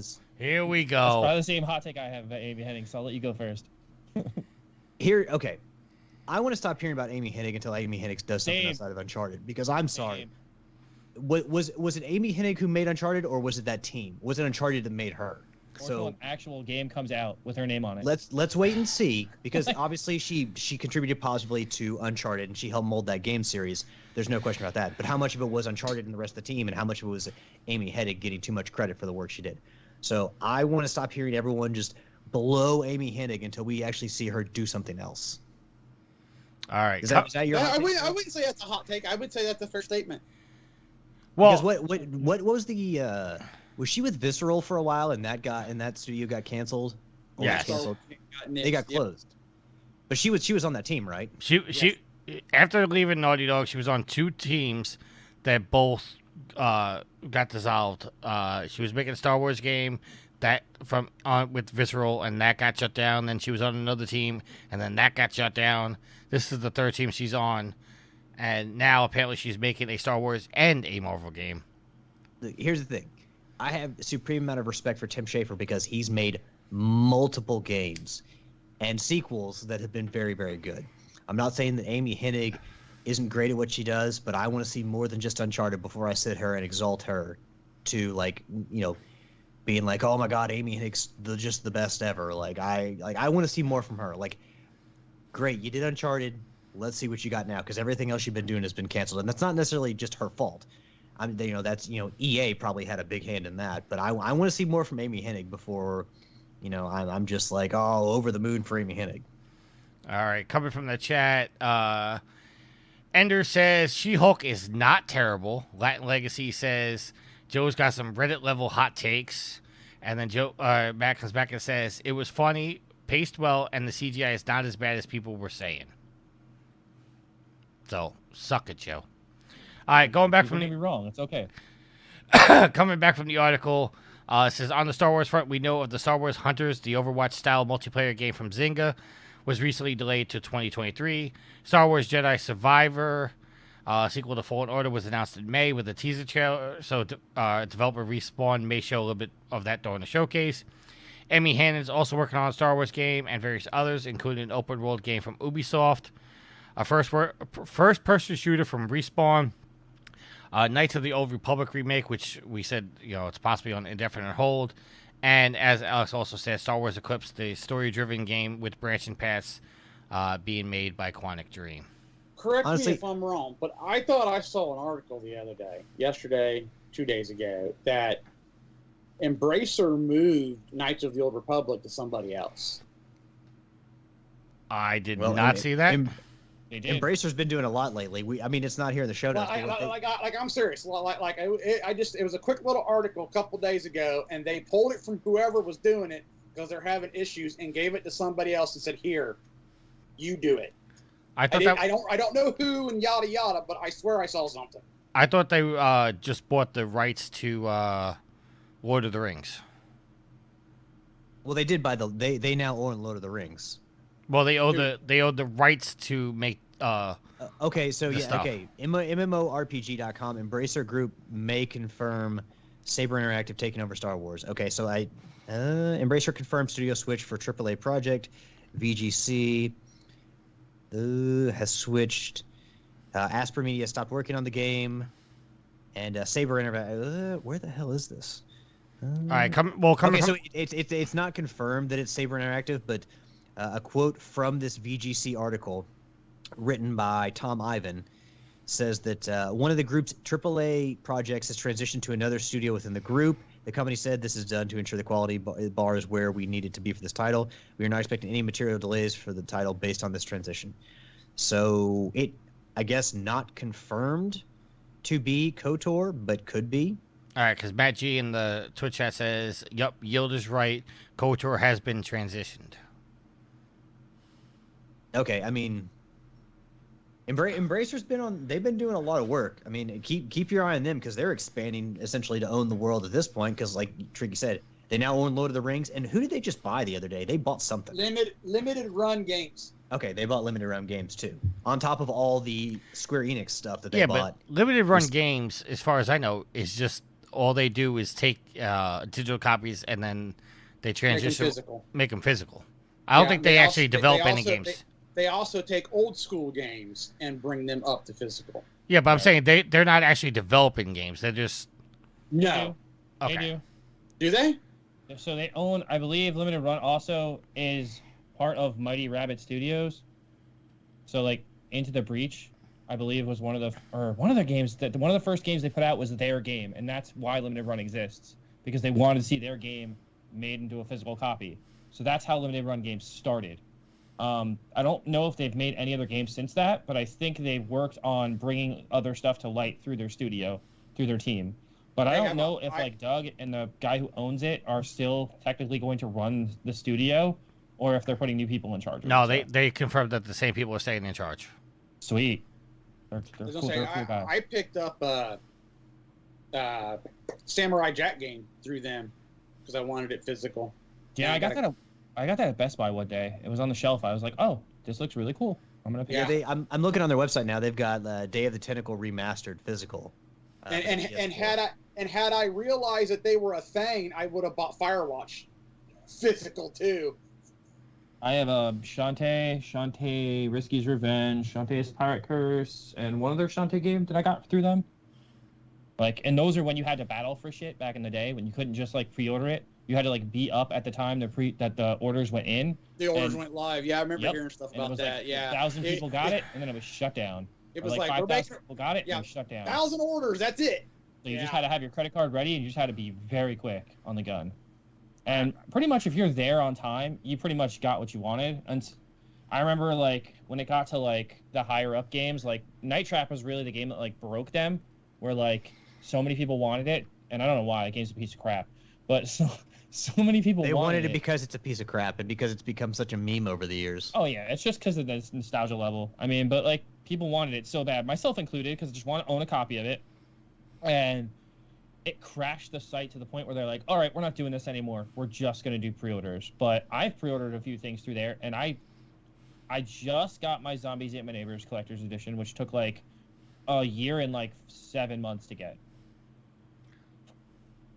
So it takes a while. It's worth it. They put out really good stuff. Yeah, but their stuff's really good. I got the Samurai Jack Collector's Edition, and it was... They didn't skimp. You for what you paid for, it was good stuff. You get what you pay for. Like, yeah. I didn't order the Ninja Turtle one through them, and I'm kicking myself for not doing it. But I was like, you know what? I can't do it anymore. I can't do this collector's edition stuff anymore. It's just, I'm like, do I want a collector's edition, or do I want like 5 other games instead of that? It's like, for the price I'm spending on all these... The struggle is real. What happened? I said the struggle is real with that debate. It is a real debate. Really cool collector's edition, you're like, well, yeah, what do I want? Do I want to drop the $200-$300 on that, or do I want to get these other 5 games? 100%. Like I talk with Kalai about this all the time on our show. Like, if like you can buy this Xenoblade or this or that collector's edition, but like, I would rather buy 4. Like it's come to the point where collector's editions are like half the price of a console now. That's ridiculous. It's a video game. I'm not spending the price of a console on one game. It's not happening. I don't care if it has like X-ray vision goggles in the package. It's not happening. It's just dumb. Like, and I get you, Tricky. You love The Last of Us, and I know you'd buy like if they came out with like a Last of Us like super collector's edition with like Joel's underwear and shotgun in it. You'd be like the first one to pre-order it. Absolutely. Even if it was like $1,000, you'd be like, man, I need this. Yep. Absolutely. See, but therein, it's like people keep pushing these things forward, and it's like, again, it will hold up physical media though. This will what keep physical media alive. Tricky buying $1,000 copy of something because hey, they'll keep making these things because they're like, oh man, this one guy, he'll buy it. This one guy will buy it. So we'll make Last of Us remastered edition. Yeah, but the problem is Tricky's only buying PlayStation. This time it's in 3D. IP. So, you get 3D goggles with The Last of Us remastered edition. Okay, hold on. I want to cut you guys off a second because Kanelis says he's happy to spend $300 on the Darksiders. I just took my trophies off the Twitch stream and I'm going to move my head so Kanelis can see my Darksiders collection behind me. All four of your statues? All 6 of them. All 6. Oh, there's 6? Oh, okay, I'm sorry. Yeah, well, one for each $100. Or, I'm sorry, one for each. What? $50 you spent on that? Well, hold on. Here's the thing, Joe. Like, I would think that above any other property, that you would want to buy something TMNT flavored, and like that's really one of those things where you can take advantage of people because I got there this is franchise like. Though. We'll get to that if you want to get to that. Yeah, well, here we can get into that, but okay. Like you think about who has money now? People who grew up watching Ninja Turtles, and that's why Shredder's Revenge was so popular and has turned out so well. But that to me is the most dangerous when they have something that we all grew up on and there's a serious nostalgia for. You have something as great as as Shredder's Revenge, so people are already in the furor, or they already have that fury for Ninja Turtles and that rekindled like love of it, and then like Cowabunga Collection's coming out and they have this collector's edition with all this Kevin Eastman artwork in there, and oh man, I want that. Like that's really where people can get taken advantage of, is when they have these things from their childhood that they have collector's editions for, and it's like, oh man, you know what? I'm gonna spend the $150 or $200 on this because I just love Ninja Turtles. I mean, I got a little disenfranchised with collecting Ninja Turtle stuff over the last I would say 3 or 4 years, because it got to the point where people that don't even like Ninja Turtles are collecting Ninja Turtle stuff, so I can't even get it now. And it's what do you mean? What's the stuff you can't get? Like figures, there's DVDs I still don't have that I can't get just because the market's become so ridiculous with people shooting the prices to astronomical levels now because of its popularity that I can't even touch half that stuff now, and it's annoying. And I have a lot of Ninja Turtle stuff, but it's I just stopped mass collecting the stuff. I just gave up. Well, part of the problem is like some you get a 2-pack of the new NECA figures, and then $50. They're $60 at Target, and then you go online on eBay or something, or Walmart even, and it's $100. $100 for some of them. They're expensive. I mean, I remember when the movie figures came out, the movie NECA ones came out, and it changed the game. Those were the figures that really put NECA over the top. Those and the horror movie figures, the first few sets they've made, and since then it's still easy to get the horror ones. You can pretty much walk into any store and get those, but the turtle ones are just so hard to get, and it depends on your area. But my area, my Walmart has what's called distribution problems, and they just don't get anything anymore. Nothing. And if they do get it, it's it's gone because all the people know someone that works in Walmart, so once they hit the shelves, they're gone. So I've tried. I think Super 7 does really cool Ninja Turtle stuff. There's a lot of companies doing Ninja Turtle stuff right now. So it's an oversaturated market. It was funny, 6 years ago, you couldn't find Ninja Turtle stuff on a shelf. Now it's everywhere. Everywhere. And it's nice to see because I love that Turtle Power is, alive and kicking and well. But it came down to buying. So for me, it ultimately came down to buying Cowabunga Collection. It came down to either buying the Cowabunga Collection Collector's Edition or buying 2 copies of the game. Technically 3 copies of the game. Because I want to buy 1 digital version of the PS4, PS5 combo that's coming out. Then I want to buy 1 physical version of the PS5 version and 1 physical version of the Switch one. I want to have it everywhere so I can play it everywhere. I want to play these games on a Nintendo console ultimately because that's where they were made for. I want to get trophies on PlayStation, but I want to play them on a Switch because I just think it's going to be surreal to play all these games on a handheld device again. I don't know. I'd rather play with the PlayStation controllers. They're a lot more reliable than Switch controllers. Not if you have a Pro controller. Best I do have a controller Pro they make. controller, and I would still rather play on a I don't PlayStation know. I on love a that. DualSense. I love that PlayStation. I mean the Switch Pro controller. I think it's probably the best controller in the market right now. Get DualSense is close. The DualSense is close. It's a close second. All right. Very close. I'm making a formal announcement. This is the last time Joe's ever coming on the show because he's got some worst hot takes in the world. All right, It's not. Joe. It's not a bad hot take. A lot of people prefer the Switch Pro Alright. controller. We have an argument breaking out in the Twitch chat because Matt G says Darksiders isn't a Darksiders game, and Caneless has defended it. So they're going back and forth. Wait. Darksiders is not a Darksiders game? He said Darksiders 3 isn't a Darksiders game. Whoa! Darksiders 3 slander will not be tolerated on this. Just to go through this real quick. I like Darksiders 3. Ender says Darksiders 3 isn't a Darksiders game. Kayla says, excuse me, the hell it is. You might say Genesis wasn't, but 3 definitely was. Genesis is a good game too. And then Ender says, just trying to use tricky logic of determining if a game belongs in a series. I don't know why he gets that. So yeah, and then Kayla says, I also love Teenage Mutant Ninja Turtles. Don't we all? Hold on, real quick. While we're on the subject of Teenage Mutant Ninja Turtles, and we'll always push the discussion in that direction when Joe and I are on. Joe, what's the thing you're most looking forward to about the Cowabunga collection? I mean, being able to play all these games, but honestly, like my number one top thing is I can finally play Radical Rescue because I've never played it. I never owned Radical Rescue on Game Boy. It's the only game I've never owned physically in my hand in my entire life. I owned all 3 Nintendo games. I owned Tournament Fighters on Nintendo and Sega Genesis and Super Nintendo. I owned Hyperstone Heist, I owned Turtles in Time, and I have all 3 original, and I have the 2 Game Boy games, but I never got Radical Rescue. It was hard to find, and I actually walked into a store when I was younger, and they had it. It had it in like a CVS. You know when CVS sold video games back in the late 90s. Yeah, when they were just trying to blow way everything back out. in the day. Yeah, they were trying to blow everything out they had left. So it was $10, and I was like, I don't really want this now. And it was the dumbest thing ever. I should just bought it because it's the only one I've never played, and I can't wait to play it. I mean, I can't wait to play the first one again and get trophies for it. Hopefully it's not a trophy for the stupid dam level, but we'll see. Well, unfortunately, people may That's actually be able to finish the game now. Now there's a rewind feature. I could beat that game. It's not totally impossible. It's just very hard. It's Nintendo hard, as they say.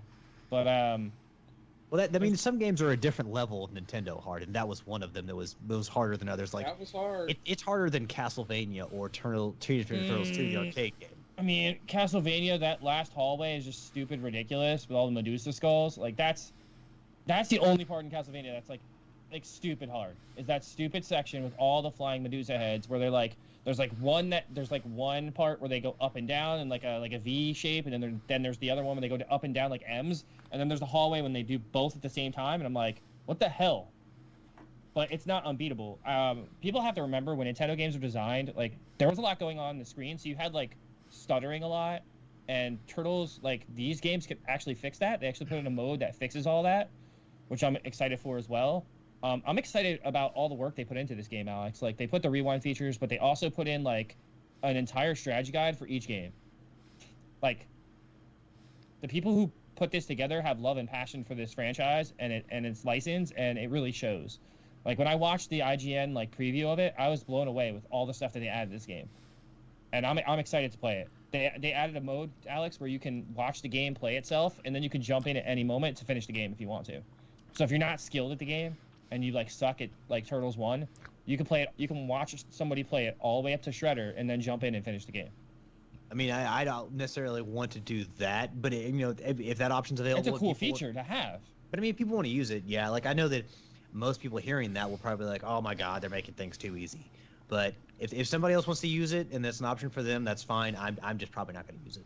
I mean, here's just a tip for most Nintendo games, and I'll say this: Nintendo games are hard, but they were never meant to be beat flawlessly. You can do that, but a lot of it's just timing and running through levels quickly and taking minimal damage and just taking what's called chip damage and moving quickly through things. Ninja Gaiden's not a game that's meant you don't need to kill everything. You need to learn how to bounce off of enemies and keep going and keep your speed up and just run and run and run and go and go and go. And as you get better at that, you'll get better at most Nintendo games. I think if you start in the upper echelon of Ninja Gaiden, Castlevania, Turtles, and you can beat those, you can pretty much beat anything else on the NES. Maybe not Silver Surfer because that game's ridiculously stupid, but most games, yes. All right. Kaylin wants to know: did anybody buy the arcade 1-up of Turtles? I did not, and that's kind of surprising on my end. I wanted it, but I couldn't justify the price when I could literally emulate the game. Like I couldn't justify it. Like it was like I know when the first cabinets came out, they were 300. Then the new one that's out now, I believe, is either 650 or 700, but it has online. It has both games in one, or they both have both games in one cabinet. But this one has online now, which is cool because you can play together with your friends, and it's got a wider cabinet base, I believe. So like the 4 turtle buttons are spread out farther apart. They also make, I know a lot about these stupid arcade one cabinets. They also made a barcade version, so there's like a tabletop version that sits on a counter, and it has both games in it, and that's really cool. And I think that one's only like 150, and I almost pulled the trigger on that one because I was like, okay, it sits on top of a counter. I could put it on my desk, and I could just play it there. But again, I was like, do I really need it? It would be cool to have in my house, but like, I'd rather buy like an Xbox. And I can't believe I just said that out loud. But I would rather buy an Xbox than buy a $700 Ninja Turtle arcade. I heard that yield. and honestly, At least he's being honest.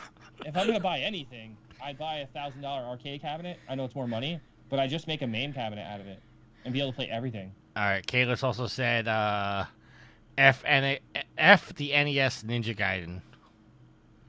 Whoa, that's my favorite NES game of all time. I mean, it's okay. You're not good at it, but you don't have to hate on it. Ooh, see, all these hot takes, I can't have them on the show anymore. It is my favorite NES game of all time. I love that game. I could beat. It was tough as hell.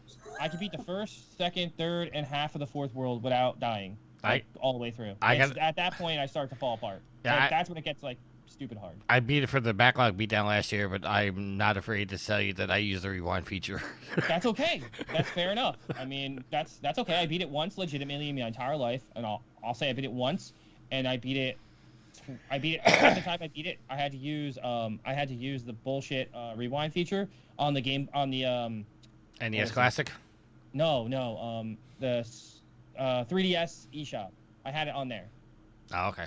Because I own it there. I own it on the Switch, or I own it on the Wii. I own it on the Switch. I own the Super Nintendo version, like the trilogy, which is like really rare and expensive. I have that.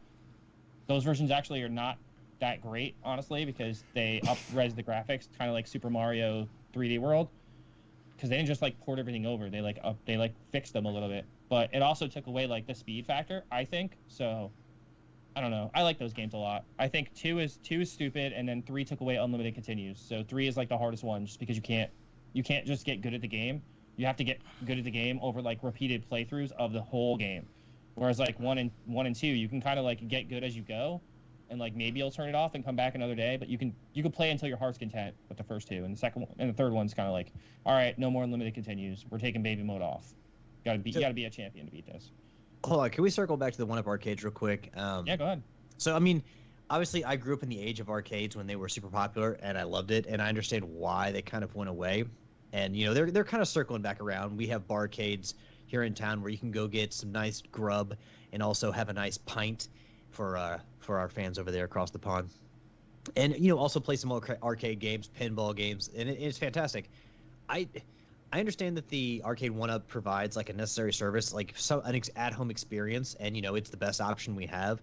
But also at the same time, like, why am I going to pay $400, $500 for a smaller size cabinet? It's not a full-size arcade cabinet, which I know arcade cabinets are much more expensive. But why am I going to pay for hundreds of dollars for a smaller arcade cabinet? Would I have to like kneel down to play, and also just can't provide the arcade experience that you would want to play that in? Like, why would I want to play an arcade machine in my house when that's not really what the heart of the arcade is? I will say it does provide the arcade experience you're looking for. Might be a little cramped.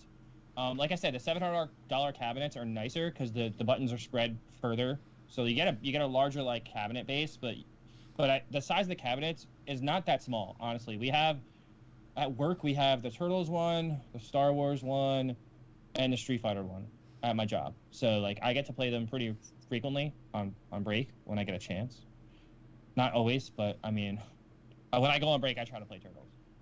But anyway, they have risers on them. Like, so the original cabinet size is small, but the riser like raises it up to like an adult size kind of, where like they're tall enough for any adult normal sized adult. From like, I would say like if you're over like 6'5", yeah, you might have a problem, but the average person isn't. So Well, I mean, my thing is like when I talk about the arcade experience, like if I'm playing an arcade game, I want to be surrounded by other people playing arcade games and surrounded by other arcades. Like I don't want to just like come into my house and sit down at my Turtles arcade game and just play by myself because I would rather just play on a console than on a TV. I mean, Because that's the what screen's- Cowabunga Collection's doing for you, though. I mean, Yeah, because the screen's bigger, but like that problem.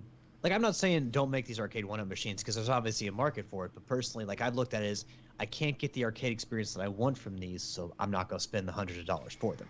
I mean, I want that Simpsons one that has Simpsons Bowling and Simpsons Arcade in one arcade cabinet, which is pretty cool. Hey. But again, that one's like $700. Are you reading? Are you reading the Twitch chat?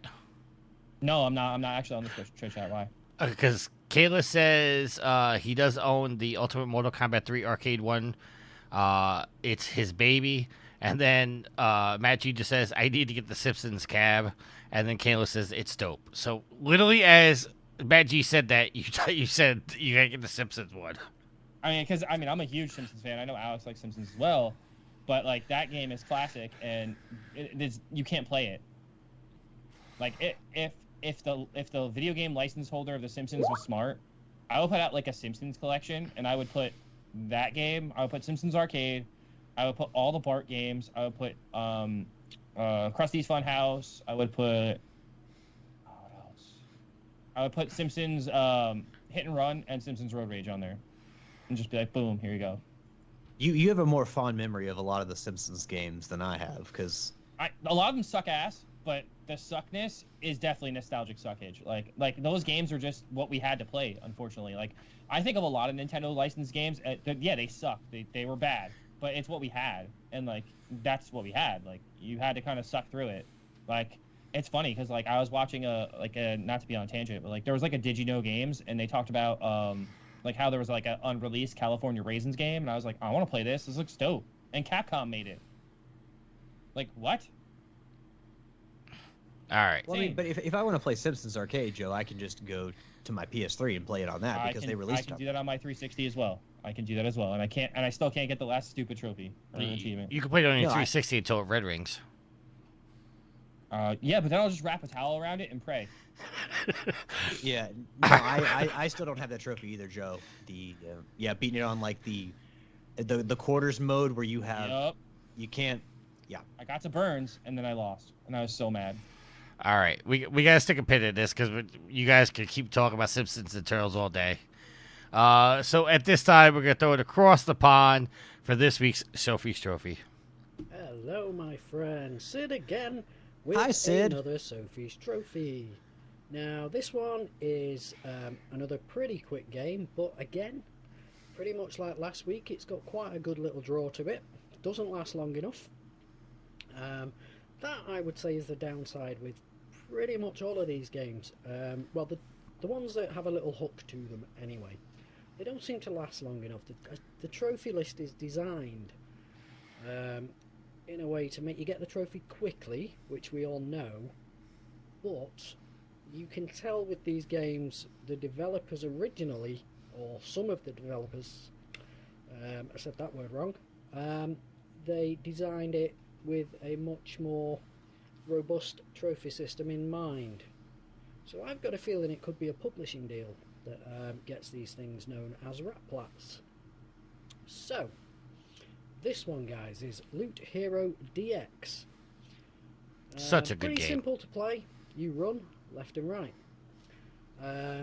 As you run left and right, you hit bad guys. They give you money and experience.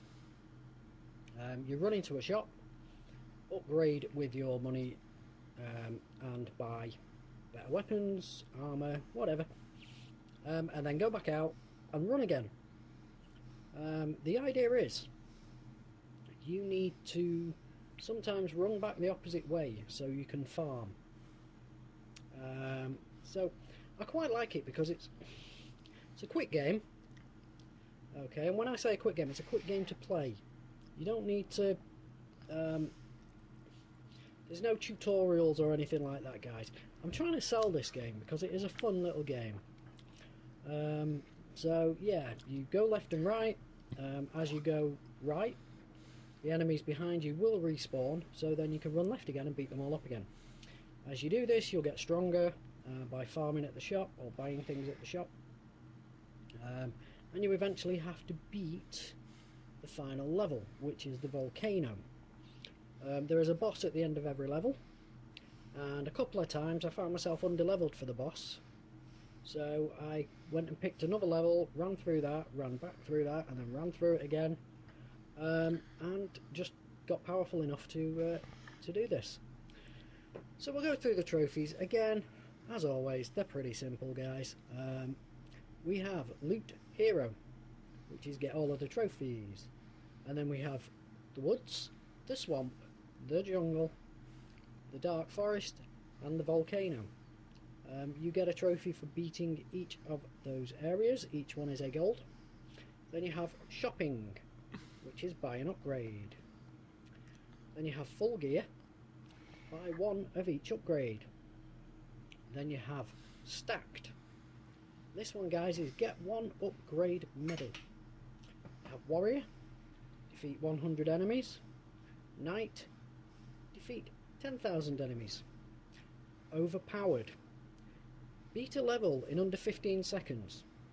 So you're not going to do this till you've upgraded a bit, guys. So once you get to where you can beat the last level, which is the volcano, just run through the first level and you will just fly straight through it. And Master Looter, collect 1,000 worth of loot. That is your money.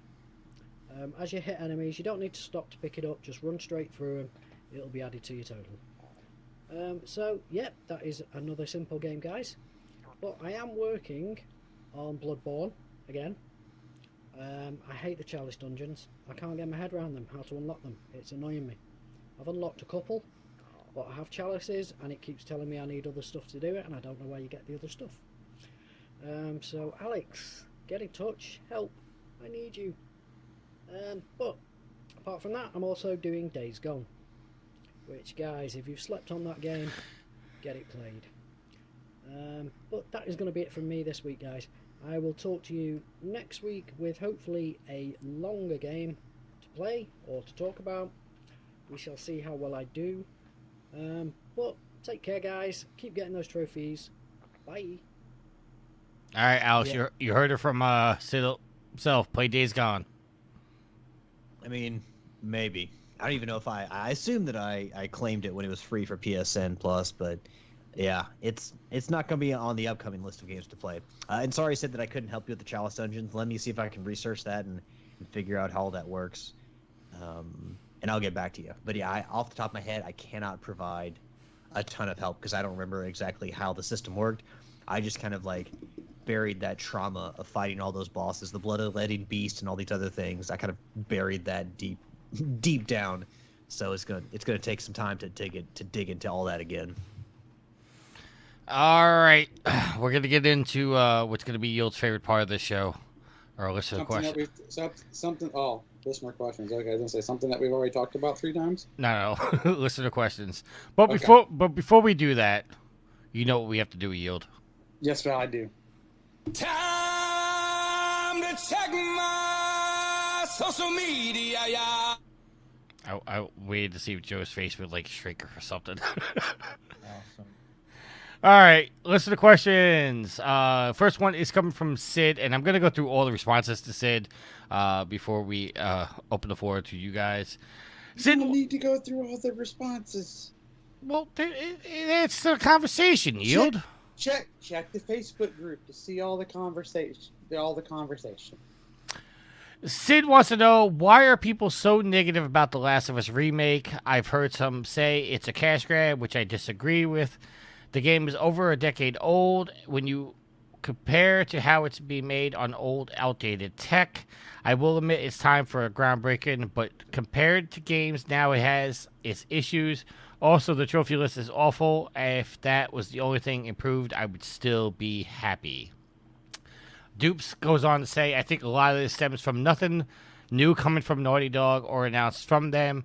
We see a lot of released re-released content from them recently. The Nathan Drake collection, the Legacy of Thieves collection, and The Last of Us Remaster already on PlayStation 4. I'm personally happy to buy a remake of The Last of Us game that is a masterpiece, and it will be nice to revisit before the TV show.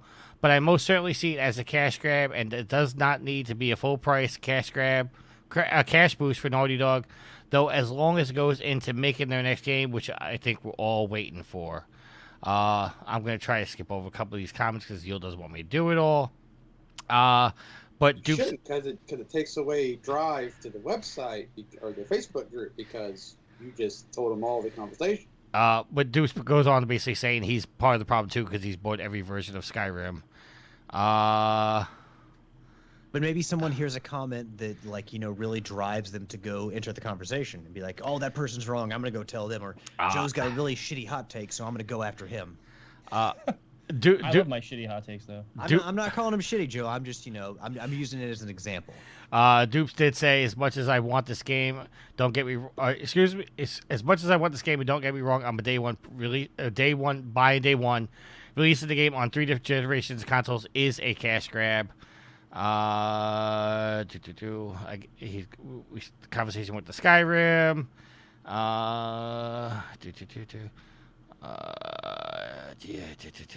Yeah. Okay. So that's where we stand on that right now.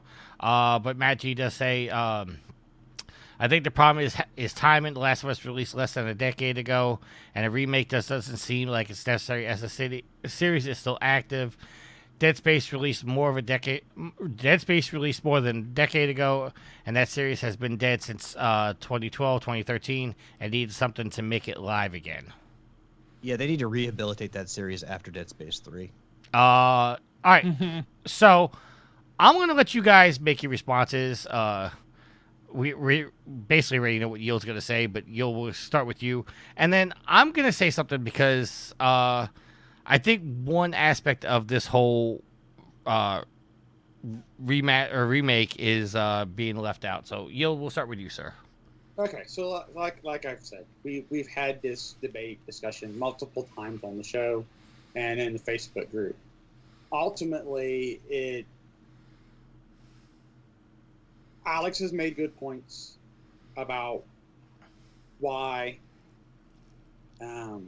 he's okay with it. Someone else made good points. Dupes made good points.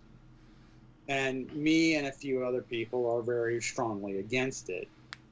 But I have yet to hear an argument that would make me change my mind. And I think that right now, as the group goes, that's kind of where it's going to be. Each of us who's on the opposite side would have to almost have an aha moment to change our mind. You know, we're not going to sit here and argue with each other or debate with each other and go, you know what, you're right, I changed my mind. I mean, and that's where I feel we're at. Yield, do you feel like that it's the price tag and they haven't done enough to convince you that $70 is worth your money? Because that's kind of where I'm landing on right now. Well, that's some of it. Some of it is you remastered it right away for the 4, and I get it. The excuse was that was your way to learn how to develop for that tech. All right, I thought it was kind of BS, but that was a plausible reason in my head, so I was willing to let it go. Now you're doing it again, and you're using we can make the version we've always wanted to make. So what excuse are you going to use when you do it again for the 6?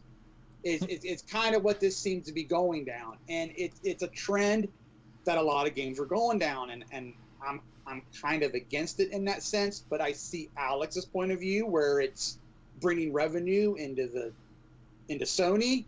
So not like, oh, how dare you, death to Sony, because I can see that side of it.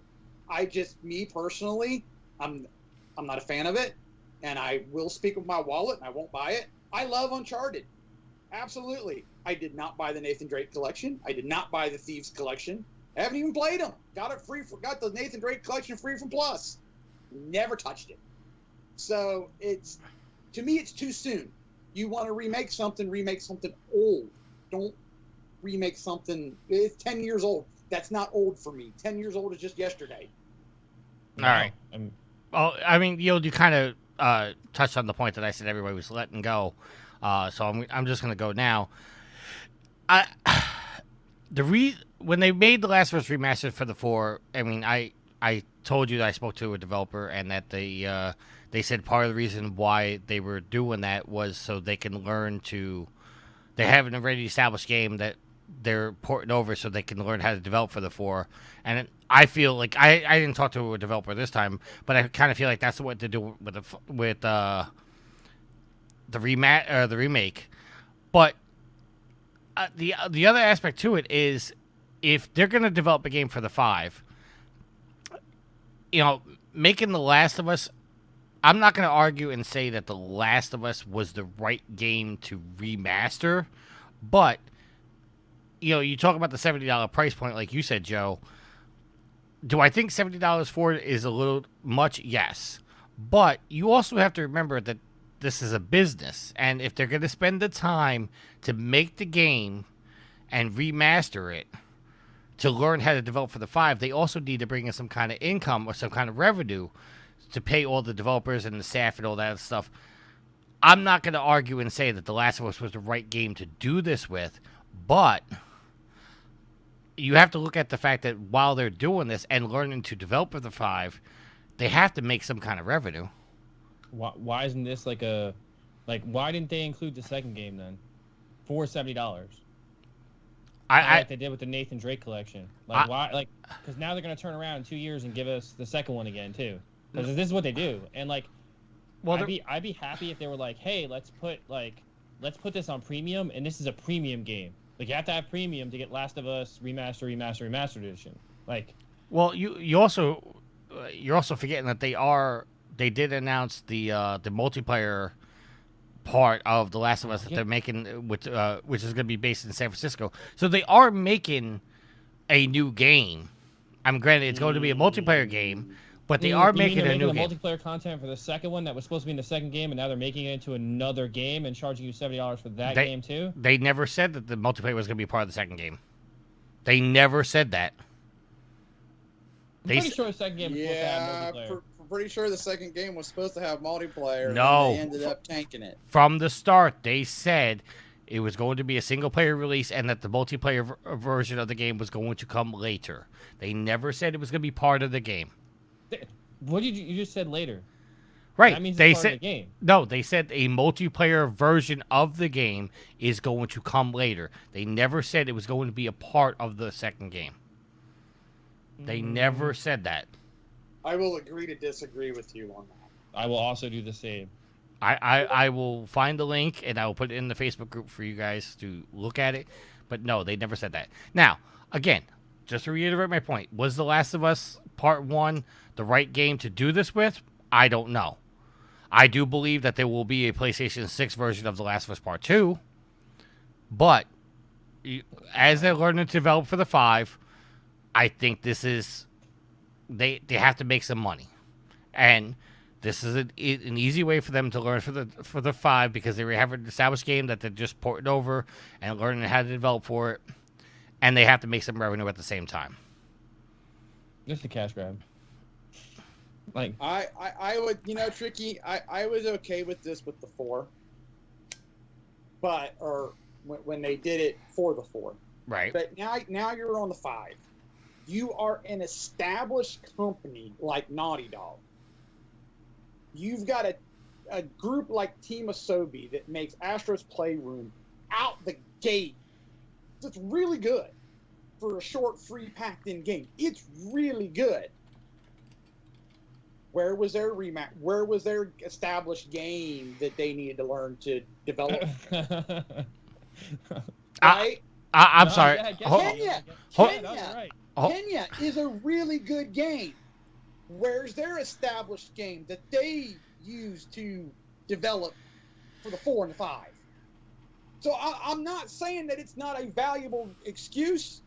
You already used it for the 4. I was okay with it. If you're going that route again, I really hate to say this. Maybe you're not as good as you think you are. I mean, let's not go there. I mean, Last of Us is a masterpiece. Like, and I used to fight Tricky on this all the time. Yield. I used to say it's not that great of a game, and then I sat down and I played it on PS4 from front to back again, and I was like, this game's a fucking masterpiece. Tricky's not wrong. No, Last of Us is amazing. He's not wrong. Like, that game is a masterpiece. And do I want to play it again on the 5 and get trophies? Trophies I can actually get this time because they're actually making them, like, achievable. Not just playing the game, like, on different difficulties. That's already been confirmed that they fixed the trophy list. That's, like, one thing they already talked about. So, do they almost have me just on that? Yeah, they do.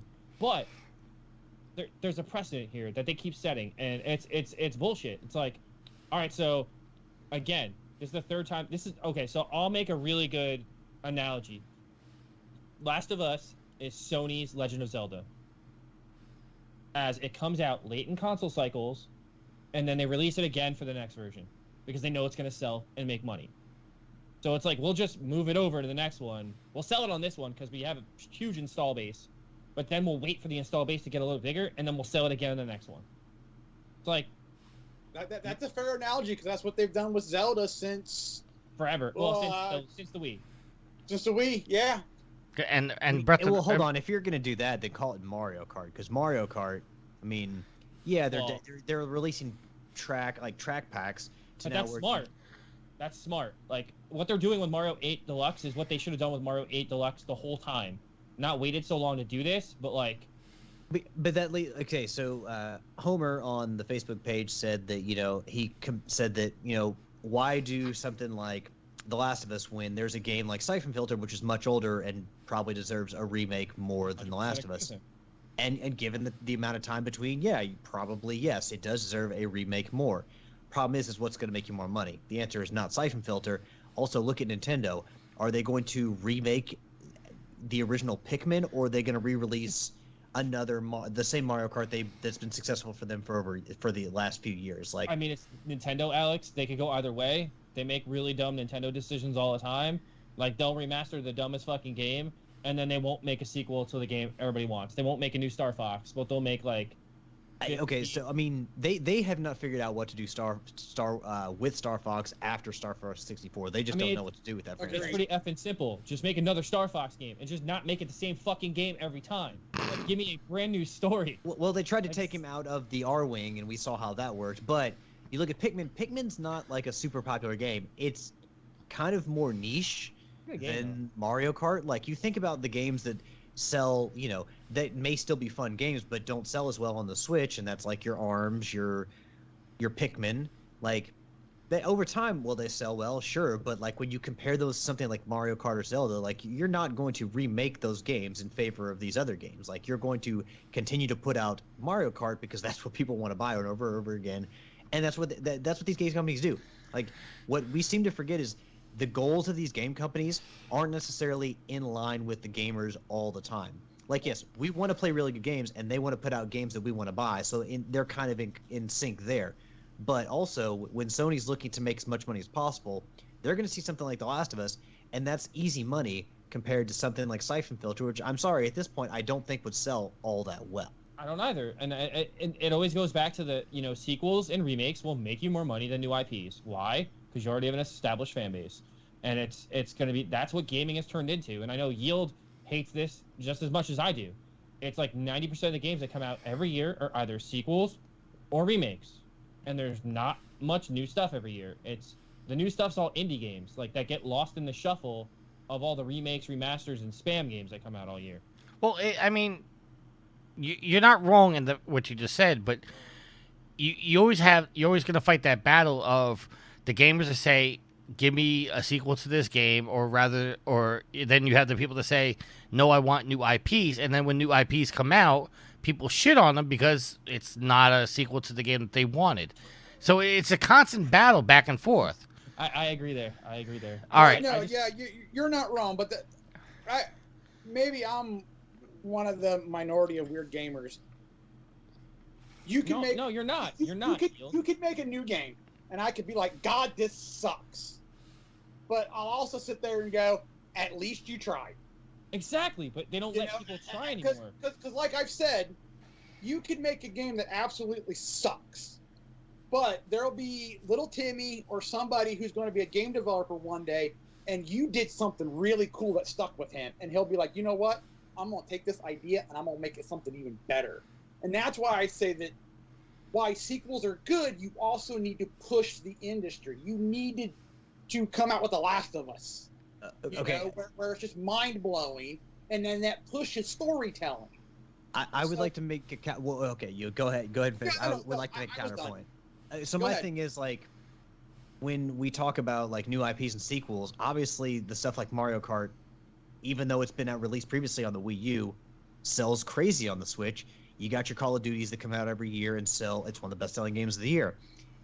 And you know, if you're a game developer, are you gonna like always be like, okay, new IPs, because as far as like sequels selling so well, isn't that on us? Like, isn't that also our fault, like gamers, for buying the sequels? And like that shows the game developers that that's what we want. And also, how many people are like, oh, I'll just wait till it's on PlayStation Plus, or I'll wait till it's cheaper, when they come out with a brand new game? So are you really going to spend, as a company, are you going to spend all that money on R&D and build up this new IP to have people say, well, I want a sequel, or I want to wait till it's 50% off or on sale and then I'll buy it?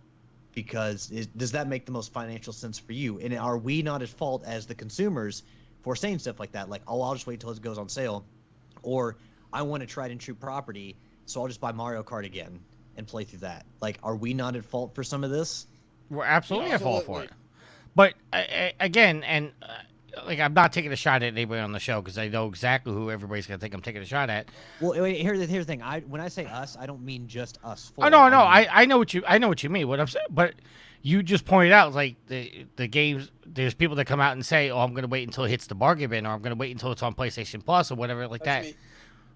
I wasn't calling you out, but what I'm saying. Hey, it is what it is, man. I've got a huge backlog. There are some games I just don't buy day one. But I've always said this on the show: if you want, if you want the industry to drive and you want those games, you need to buy the games when they come out and stop waiting until the bargain bin. Because look at Days Gone.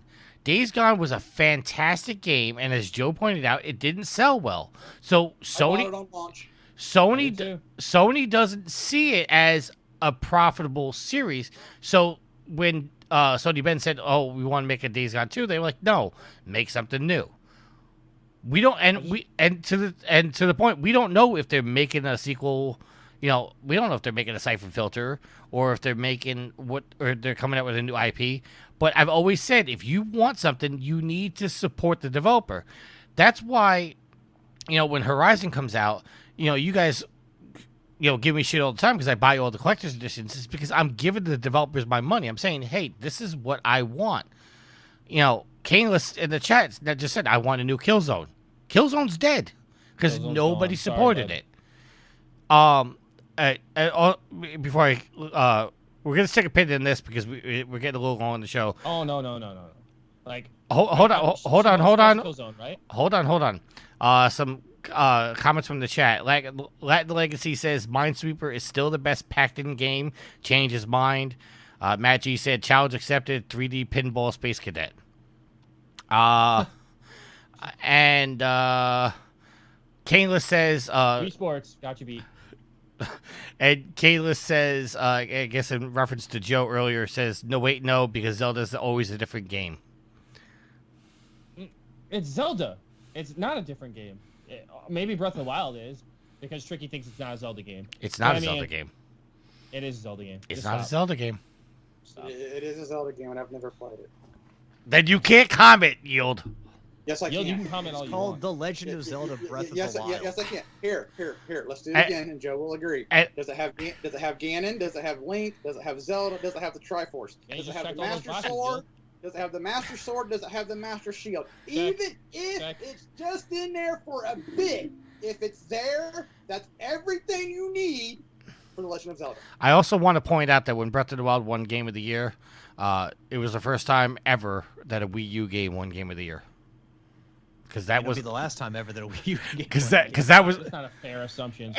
I mean, it's a Wii U game, but yes, it's a Switch. it was not a Switch game. That was a Wii U game that they ported to 100% Switch. it was. 100%. I agree on that.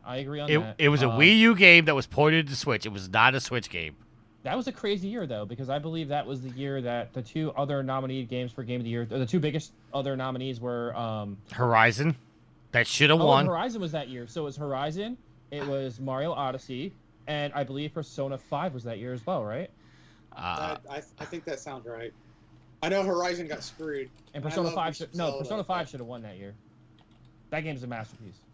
I'm looking up the nominees for that year. I believe Persona 5 was that year. I think it's that old at this point. While Tricky's looking that up, I will, like Yield said earlier, like I'm more about Sony putting out stuff that will make them money that they can then reinvest. If they have these safe bet games where they can make a lot of money off of them, like your Ghost of Tsushima's director's cut, then you can take that money and then be more likely to invest in new IPs. You know, if you're always taking risks, then you're going to become more risk averse. But if you have those safe bets that you know will bring in the cash, then you're going to be more likely to throw them towards like a new IP like a Horizon. But that's where like the mid tier like AA games where those come in, those risky games. But those are gone now. We don't get those anymore. We don't get the movie license games anymore. We don't get the licensed stuff. That was where those meat and potatoes were that held up the industry from like all the shovelware. Like that's where that mid-tier games were. That's where your Beautiful Joes were, and your other cool games were. Your Killer is Dead. All that stuff was in that kind of like tier, and that tier is kind of like fallen by the wayside because companies aren't willing to risk it for the biscuit anymore, as you would say, and it sucks. Like you still have some companies that do like Atlas and Nippon Ichi. I love those Japanese developers, and they're still trying to put out what they want to put out, what they want to make, the games that they want to make, not just sequel, not just like a cash grab. Like, and I don't think like just remakes are cash grabs. I think sequels are starting to become cash grabs too. Like I really like what they're doing with Saints Row. That to me is not a cash grab. They're trying to reinvent Saints Row. They're trying to redo Saints Row. As Jeff Hanna said, there's really not much you can do after you blow up the Earth. Exactly. I mean, that game is fantastic. All right, so the nominees that year were Horizon Zero Dawn, which I will argue to the day I'm die should have won. Persona 5, PUBG, Odyssey, and Breath of the Wild. Wow, I only missed PUBG. That's a pretty damn good memory. Yeah. So Horizon got robbed that year.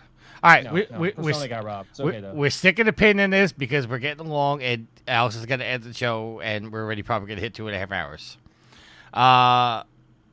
Wait, how are we going to hit 2.5 hours? Yeah, we didn't start till 7:30. We're at 2 hours right now. Oh, okay. No, we started like 7. We started. We are. Oh, okay. I thought we started later. Never mind. No, we didn't start that late. Okay, so the next question coming from Alexander says, what games do you think will be revealed on Tuesday's award show? Now, if you guys are not aware, because I wasn't aware, apparently they are Jeff Keighley is doing a Gamescom Live, isn't it? Gamescom Live. So I know you guys didn't know this was coming. I know this is probably just out of the dawn of your or at the top of your head. But Yield, what games do you think possibly will get revealed? Because Jeff Keighley tweeted out, there's a hype trailer with 30 plus games that are going to be live on front of the stage for thousands of fans. And if you guys want to watch this will be at 2 p.m. Eastern time.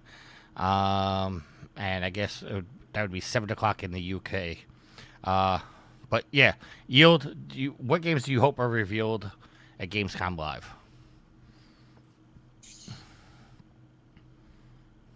So I take a reveal as in we don't even know it's coming. Correct. So for anybody that shouts out God of War Ragnarok, we already know it's coming. Right. Honestly, I right now I don't have any idea of any games that could be announced. All right. I know that sounds kind of cheap, but let me just ask you this: do you think there's any chance we see Sony Ben's new game? I don't think so. All right, Joe, you have any guesses or predictions or anything? I mean, I really hope we get something for Persona 6, but I highly doubt it at this point. I mean, their whole like anniversary, their Persona anniversary thing was supposed to announce a whole bunch of stuff, but the big announcement was that we're getting 3, 4, and 5 on the Switch and Xbox and PS4. All right, Alex, do you have any guesses? My thing is, I think Sony's focusing on their state of play, so all their big announcements are going to be there. So we're not going to see anything big announced from Sony at Gamescom. Biggest thing I could think of would be maybe they announce DLC for Horizon Forbidden West, because they did the Frozen Wilds for the first game. So I think we'll get something like that for the second game as well. But they're not going to announce any new games. They'll show off more God of War stuff. But yeah, they're not going to. Gamescom is not going to be where they're going to do new reveals. So we're gonna get a reveal. I Yeah. just don't know what it's gonna be. And I judging from last year is when Sony did their big conference. They did that in September of last year. I think Sony's also going to skip this. We're not going to get any Sony games, and we're probably going to get all the big releases come September when they do a big state of play. Like I said, I don't think we'll get anything Sony, but I think we will get a big reveal. I'm hoping. Pie in the sky. Maybe we get something about Metroid Prime 4. Like, maybe, finally. Finally, we hear something. I think so. They gave us Metroid Dread recently. I think that we'll definitely get Breath of the Wild stuff. Maybe a Breath of the Wild release date, but you're a lot more likely to see something about Mario Odyssey than you are about Metroid Prime. All right. So hopefully I can live stream this. Hopefully I can get either Alex or Yield to do it with me. But I think the time and both are going to be at work. So. 2 o'clock, I'll be at work. Yeah. What day is it? It's Tuesday. But if I can get somebody to do the live stream with me, I will be live streaming it. I'll message you. I'll message you tomorrow. All right. And the last question coming from Matt G says, last week Tricky said Trophy Horrors doesn't condone cheating. We don't. But Tricky runs macros for trophies. Sounds a little sus to me. Is there a feature on the PlayStation 5 you want? Choose carefully because Sony may not advertise the feature you want and eliminate it before you even know about it. So, Joe, we'll start with you. Is there a feature on the 5 that you want? I would like a better trophy tracking system, and I would like those cards and that trophy stuff implemented across the board as mandatory. And I would also make it mandatory that every game has to have a platinum, because it's just getting ridiculous. Just they all have to have platinums, they all have to have trophies, and they all have to have a tracking system. Like, just make it happen. Like, Xbox does this, full stop. You have to have your trophies be able to be tracked, and everything is just streamlined. Like, Sony needs to get to that place. Also, all the PlayStation Classic games, they need to have trophies. But this is no nonsense with this. Oh, we're just gonna port this awesome Toy Story 2 game, but you can't get trophies in it. No, I want trophies in everything. I'm just, hey, it's Trophy Horrors, right? All right, Yield. I'll keep saying it until I get it. I want wait. Okay, you were gonna say themes. I thought you were gonna say something else. Go ahead. You want themes and folders? You better wait till like the last update when PS6 comes out. Folders, I want. Folders, I thought were coming, or they're in beta. Yeah. Okay. I'm in the beta. They're not there, are they? They're there, but they're not there. Okay. I mean, see, I want themes because I'm tired of turning on my 5, and I get some random background ad because I like Grand Theft Auto, or I play World of Warships, or we're pushing Spider-Man or whatever, and I'm like, no, I don't want this crap. I get that crap when I'm on the internet. I don't want that crap on my gaming console. I want what I want on my gaming console. So it's just my pet peeve. I'm like a minority in this one, but that's what I want. Give me my themes. Yeah, okay, so just to clarify, I can't really go into it because there's a little bit of an NDA. But you can put games under a certain heading. Like, I have all the games that I'm saving for January 1st under 2023 games, but it's not a folder. It's just if I go to the right and then choose on all my games, I can see that all those games are listed there, but they're not broken down into folders on the main screen or anything like that. Oh, so it's like a tab? It's not a folder? They're like tabs now? You just basically giving the game a label, like saying this is a 2023 game, or this is, Assassin's Creed games. Action Adventure or Assassin's Creed. Right. Game. Yeah, so then when you hit the search, like the tab all the way to the left on the PlayStation 5, and you go through like platform, whatever, you can search like whatever your indicator is, and then it'll just bring them all up in one page. No. It won't even do that? Oh, fuck that. What the fuck is that feature for then? I'm gonna take a screenshot and I'll send it to you guys on the Yeah, PlayStation Network. Because that sounds stupid. Because like if I would see if you could tag them by keywords, and then the keyword would show up where like the search is for like say like, because I don't like what PlayStation Plus Premium did with your game library. It like made your game library merge with the PlayStation Plus library, and it says you own all these games, but really you just downloaded them once. Because Sony thinks a purchase is a download. Yeah. It's fucking annoying. All right, So it's, Alex. it's like hard to search through your game library now. It's annoying. Alex, anything for you? Just standardize everything. Like if you're going to implement some kind of feature, like accolades, they didn't make it required for everyone to use those. So the system eventually died. Eventually they said, hey, with trophies, you've got to have trophies in every game because we want this system to survive. Just if you're going to introduce something, make sure everyone has to use it. Make it a standard. I really like that card system, Alex. I really want that card system in every game. Like I want to be like, if I'm stuck on a trophy, I want to be able to click the thing and be like, oh, this is how you get it? Cool, done. Then I never have to go on a website again. I can just go there. I haven't even used that yet. It's really cool, Yield. You should just check it out. Because I know for Maneater, every time I load Maneater, and they're like, trophy cards are available for this game. And I'm like, oh, if I get stuck, I'll use one. They are dope. Like I would just click on one so you can see what it looks like. It's basically just like a Nintendo Power kind of thing where it's like 3 slides and pages. It shows like a tiny picture, and then it tells you exactly like it like writes out like a paragraph of what to do. And they're pretty helpful. They're helpful. I really like them, and I wish that all the games implemented them though, not just like the first party games or like some third party games that decided they wanted to do them. And I'm not sure if it costs more money to do them, and that's why like it's a development thing where like it costs more to do that. If you want to do it, you can. If you don't, you don't have to. All right, Alex and Yield, I just texted it to you. Joe, I'm sending it to you in on Facebook Messenger right now. That's fine. I know, like, aren't trophies? Don't you pay for a platinum? Like, it's not something you get. Like, you have to like sign up for it, right? That's like a different package, right? Pay for a platinum? Like the companies when they put the trophies in the games, don't they have to like decide to have a platinum? And then do they pay more for that? Like, no, I can't remember. Greg explained it once on Kind of Funny, and I can't remember exactly what he said, but he said like you have to actually sign up to put a platinum in your game. Like you don't automatically get one. You have to ask for the platinum. Well, no, what he said is that you have to put trophies in your game. Well, I know that. And then what he said one time was that they wanted to put a platinum in the game. Sony said no, and he said.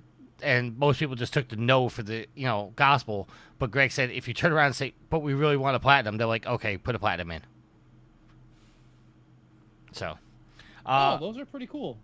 So, but that's the thing is like it's just a header. It's not a folder like you would see on the PlayStation 4 where you could go. In all sense, it's a fucking folder. No, that's what I'm saying. It's not a folder at all. It just. In your game collection, like on the place. Folder to me. Will you listen to me, Joe? On the PS4, you know how like you can put the folder on your main screen? There's no folders on the main screen. This is only in your game library. Yeah, I see that, but like that's to keep your main screen uncluttered. Like I feel like they have the best UI out of every UI right now. Like it's just easy, it's crisp, and people complain about it, the simplicity of it, but I like it. Just very easy and user-friendly. The only thing that's not user-friendly is setting up a PlayStation party. That shit's ridiculous. Oh, that's easy. No, it's hidden in a bunch of, like, you have to, like, hit the home button, and then go over to your tab, and then hit that, and then hit this other fucking thing, and then add your people to your list, and then, like, forget it. If you have a party, and you're trying to find an old party to go back into that party, it's hard to find them. It's absolutely not. 100%. It's more difficult than it used to be. We have a Rocket League Thursday chat where me, Gareth, Yield, Homer, Nitro, Alex, we're all in there, and all we have to do is go to that message chat and say join, start party. Yeah, no, that works. But all right, so I'm in my PlayStation now. You gotta click on Game Base, then you gotta click on the party button, and then you gotta click View Parties. And if your party's not the one, if party members aren't actively on your PlayStation, then you gotta go find the party. You just go down to your messages. Again, that's another step. No, I'm done with you today. Moving on. Going to the topic of the week. Is that no, not, hey, Tricky. Is that not like 5 steps? All right, Joe, I'm not arguing with this. I'm not doing this on the show. And Alex is about to tell me he doesn't want me to do the topic of the week because we're getting along. No, well, Ashley wants to watch House of the Dragon, and yeah. Yeah. All right. I lose enough sleep over editing this podcast. If you, all right. So, yeah. So we'll, you know what? We're gonna release the topic of the week. We'll probably save it until next week. All right. So let's just end the show because Joe's pissing me off now. I love you, Joe, but you're pissing me off. Yield your shout out, sir. So, give a shout out to Tricky and Alex for recording tonight. Shout out to Brain76 for some Deep Rock Galactic. Shout out to Joe for coming on tonight. Shout out to everyone who hung out in the Twitch chat and had your own little argument. That's pretty cool. Had your own little argument. Had your own little argument. Shout out to all the pimps in the mountains of the whoredom. Thank you for downloading, listening, interacting with us, showing up to record with us. All that kind of stuff. That's pretty cool. Oh, fudgems. Shout out to football because football's back. And that's it. Joe, your shout outs. Shout out to all you guys for having me on. Thank you. Tricky, shout out to you for dealing with my bullshit all the time. Mm-hmm. Thank you. Love it. I even allowed you to say the forbidden name on the show. Shout out for the Mets for winning 79 games already this year. Yeah, first place, baby. Shout out to Yankees for plummeting back down to planet Earth like they should be. Shout out to Tricky for being a Yankees fan because I love enjoying your tears. They taste so good right now. Shout out to Alex and Yield again. Alex, love hanging out, love talking. Yield, I want to do more content with you, man. I don't get to talk to you enough. Hashtag I'm yielding on this game. We need to make that a thing. We need to make that a T-shirt. needs to be a thing. And shout out to football season. I'm a huge Buccaneers fan. I can't wait for the season to start. We're losing players like crazy in preseason. I don't know what we're gonna do. I don't know if Brady's gonna come back. Maybe he's too scared now with all his linemen going down. He has no one to protect him. I don't know. We'll see. I was fully expecting him to announce retirement. I was gonna say, isn't it like he having like marriage problems, and that's why he's taking a year off? How do you have marriage problems with that? Do you look at that? Look what he has at home. How do you have marriage problems with that? I think she's upset with him. Well, she's probably upset that he's going back and playing football again after he announced retirement. I mean, that's what I figured. Gonna get killed. He's gonna get killed this year with that O-line. But shout out to Waffles because they're the most. Actually, shout out to Team French Toast because I'm Team French Toast. I'm kicking it up a level. There you go. You're the man on that one. What happened? You're the man on that one. I am not Team Waffles or Team Pancakes. I'm Team French Toast. French Toast is the superior breakfast. But do you put peanut butter on it? I don't, but I would. I would try it. See, there you go. I'm okay with that. I made Oreo cookie French toast this morning and Cinnamon Toast Crunch French toast this morning, and they're absolutely fantastic. So, and to answer your question about pizza, who the fuck puts mayonnaise on pizza? That's fucking gross. Chicago pizza is soup. It's not pizza. Hold on a second. It was mayonnaise on spaghetti, not pizza. Whatever. It's disgusting. Mayonnaise on anything is disgusting. I agree. Well, no. Mayonnaise on eggs is fine. Freaking devil's jizz. What it is.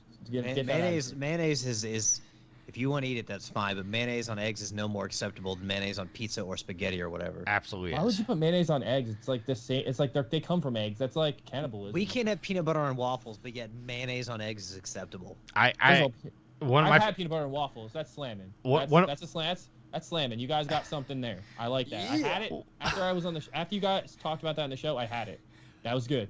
I liked it. It sticks to your ribs, don't it? I had peanut butter and jelly because I made a peanut butter and jelly sandwich, and then I crisped up my waffles. It was good. It's good. Hit the spot. And as far as mayonnaise on eggs, I make a ham, egg, and cheese and put light mayo on it.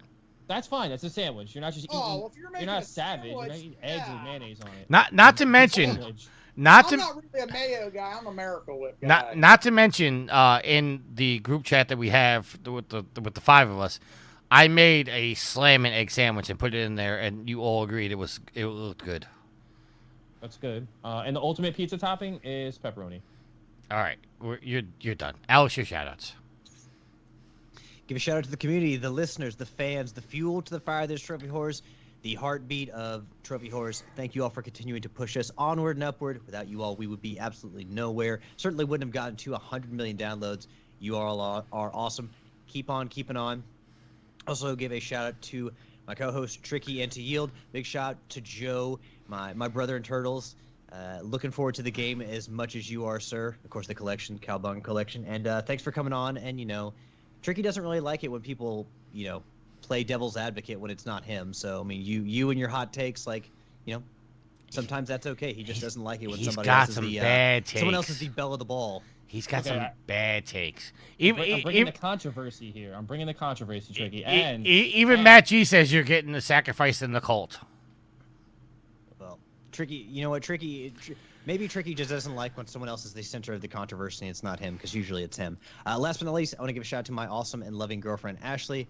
I love you, hun. Thanks for going to Cardinal Gaming with me today. Shout out to Cardinal Gaming in Louisville, Kentucky. If you haven't been there, go check it out. And again, last but not least, shout out to Ashley. So yeah, that's gonna be it for me. Shout out to all the listeners. Shout out to Joe, even though he's got some fucking horrible hot takes. Shout out to Yield. Shout out to Alex. Shout out to all the listeners. Thank you very much. And until next week.